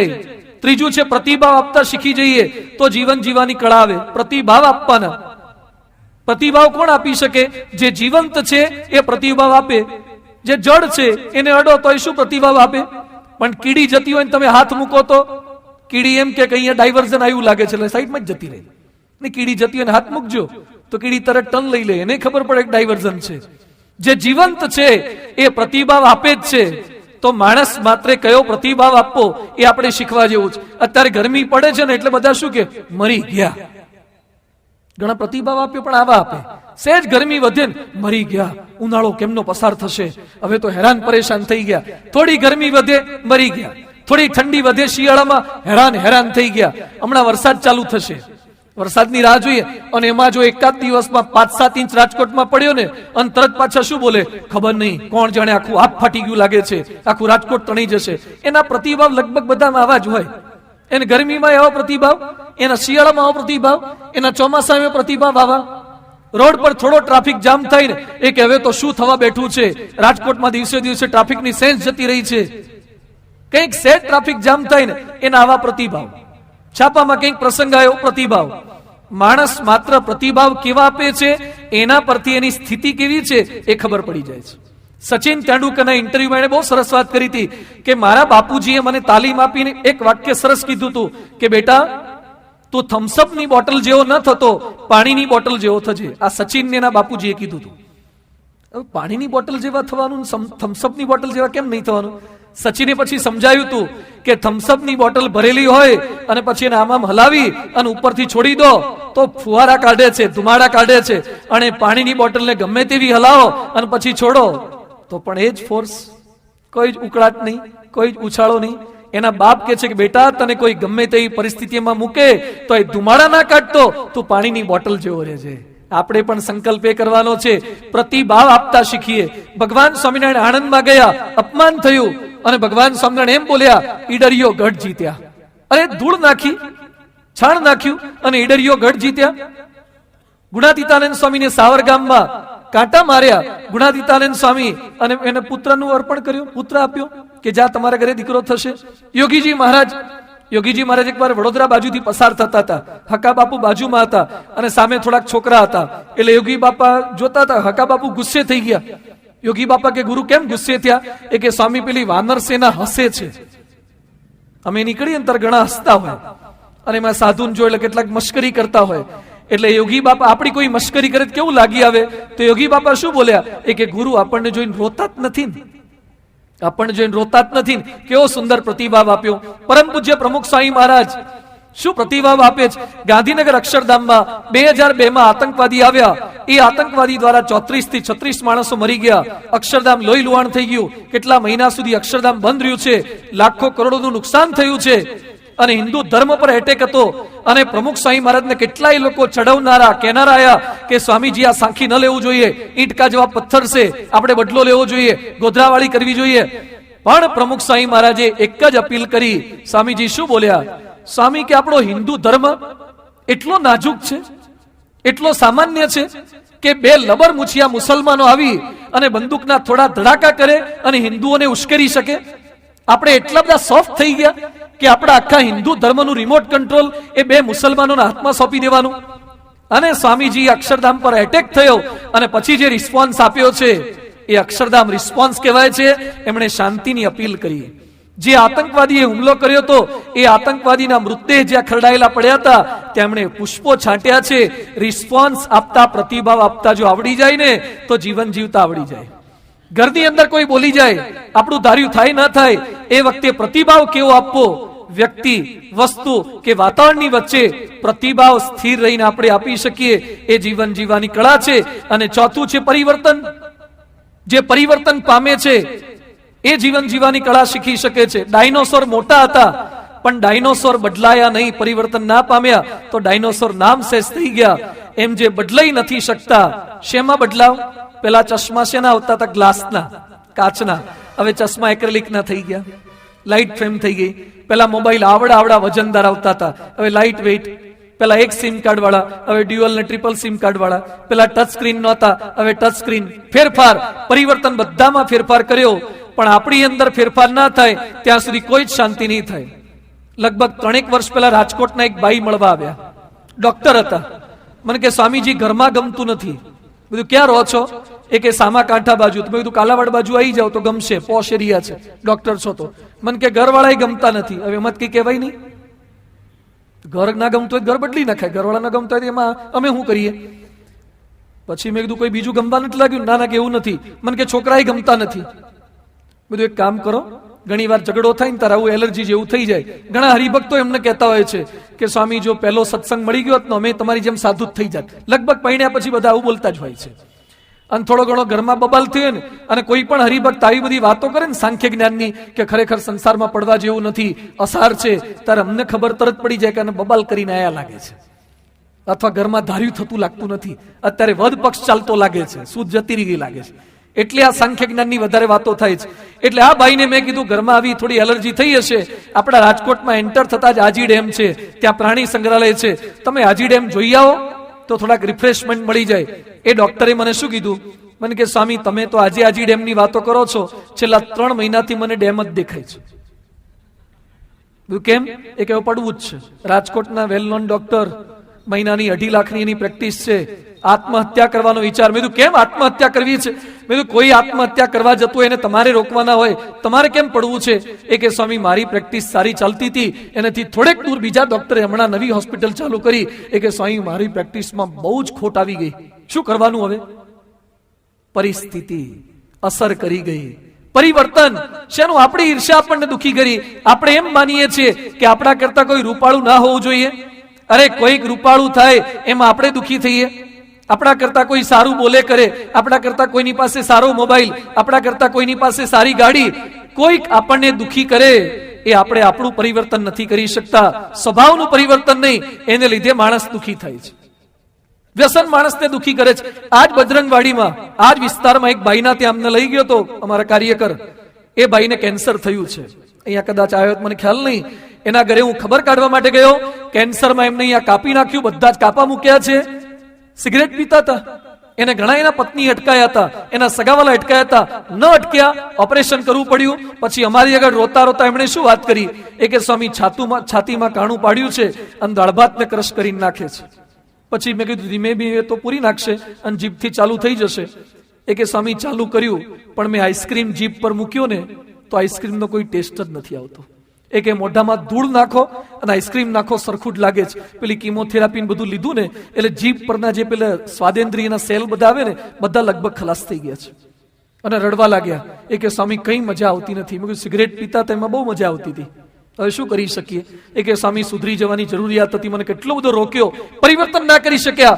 જે માણસ પોતાના વ્યસનમાં પરિવર્તન નથી કરતા, સુધારો નથી કરતા, એના તકલીફ થશે જ. તો પરિવર્તન કરવું એ જીવન જીવવાની કળા છે, સુધારો કરવાનો છે, ફેરફાર કરવાનો છે. હું સુધરી શકું, અને આજનો એ છેલ્લો મુદ્દો છે, એના માટે પાછી પ્રાર્થના કરવાની ભગવાનને. આપણી જાતે સુધરાય એવું નથી, પાછું પ્રયત્ન કરવાના. પ્રાર્થના સ્વભાવ બહુ ખતરનાક છે, લાદેન કરતા ભારે છે. લાદેન કરતા, વીરપ્પન કરતા અને સદામ કરતા પણ સ્વભાવ અધિક છે. નર્મદા નદી પર ડેમ બાંધી શકાય, પણ આપણી જીભ પર ડેમ બાંધો, પાણીપુરી લારી જોઈએ રસ છૂટે, લારી સુધી જતો રહે. એટલે નદી, નર્મદા નદી આખી કંટ્રોલ થાય, પણ જીભનું પાણી, સલાઈવા લાળ, એને કંટ્રોલમાં કરવી અત્યંત અઘરી છે. આપણી બારી બંધ કરી શકાય, પણ આંખ રેસકોર્સ પરથી પસાર થજો અને ગેલેક્સી બાજુથી નીકળો અને મનમાં એમ કેજો બોર્ડ સામું જોવું જ નથી, થોડીક વાર થઈને સેટ તમે જોઈ જાય, આમ બોર્ડ સામું જોઈ જાય. આપણે નક્કી કર્યું હોય, આપણી આંખ કયું નથી કરતી, આપણી જીભ કયું નથી કરતી, આપણા કાન કયું નથી કરતા. સ્વભાવ ભારે છે. એકવાર અકબર ને બિરબલ વચ્ચે વાર્તાલાપ થયો. અકબર કે સત્સંગ બડા, બિરબલ કે સ્વભાવ બડા. હવે કે થઈ જાય ટેસ્ટિંગ.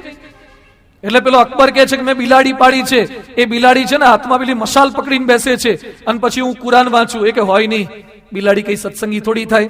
નાના કે મારી બિલાડી સત્સંગી થઈ ગઈ, મુસલમાન થઈ ગઈ, હાજી પીર જેવી થઈ ગઈ છે, અને હું નમાજ પડું તારે પેલી મશાલ લઈને બેસે છે, એકદમ સત્સંગી પાકી. એટલે બિરબલ કે વાંધો નહીં, તાર ટેસ્ટિંગ કરશું.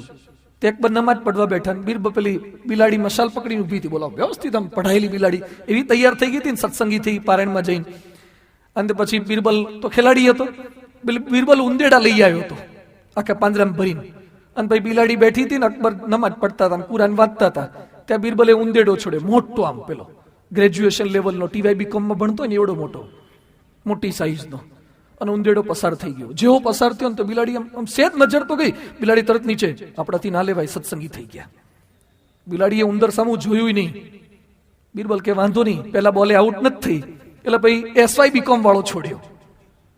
ધીમે ધીમે કરતા પેલો FY BCom વાળો, બિલાડી જોવે ફરતી પાછું આમ મન વાળી દે કે ના ના આપણે ના લેવાય. પછી બિરબલ તો સાઈઝ ઘટાડતો ગયો, 12th વાળો, 11th વાળો, 10th વાળો, અને 5મા 6ઠા વાળો ઉંદેડો હોય ને તો બિલાડી એમ તારી સાઈઝ નાની થતી જાય છે, પછી ભાગમાં કઈ નહીં આવે.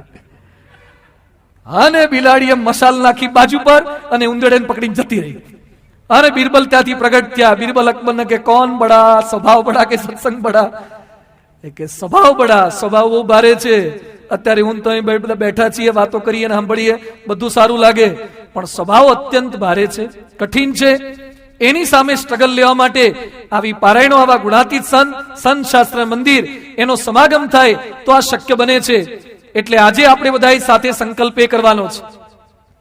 એ સ્વભાવમાંથી મુકાઈ શકે, આપણું હિત કરી શકે આવા સંત છે. બીજા કોણ આપણું હિત કરી શકે? લંડનમાં એક ભાઈ લંડનની ટ્રેનમાં બેઠા, પછી ટ્રેનમાં બધા બેઠા હતા, એમાં એને ટ્રેનમાં બીજા બેઠેલા ભાઈને પૂછ્યું કે ડોનકેસ્ટર સ્ટેશન ક્યારે આવશે? એટલે પેલા જે રોજ મુસાફરી કરતા તે કે સોરી, તમે આ ટ્રેનમાં ખોટા ઘૂસી ગયા. આ ટ્રેનમાં સ્ટેશન તો આવે છે, પણ આ ડોનકેસ્ટર સ્ટેશને ટ્રેન ઊભી જ નથી રહેતી. એ કે પણ મારે તો ત્યાં ઉતરવાનું છે. એ કે હવે ટ્રેન તો આ તો ફૂલ સ્પીડ વાળી છે, ત્યાં ઊભી નહીં રહે.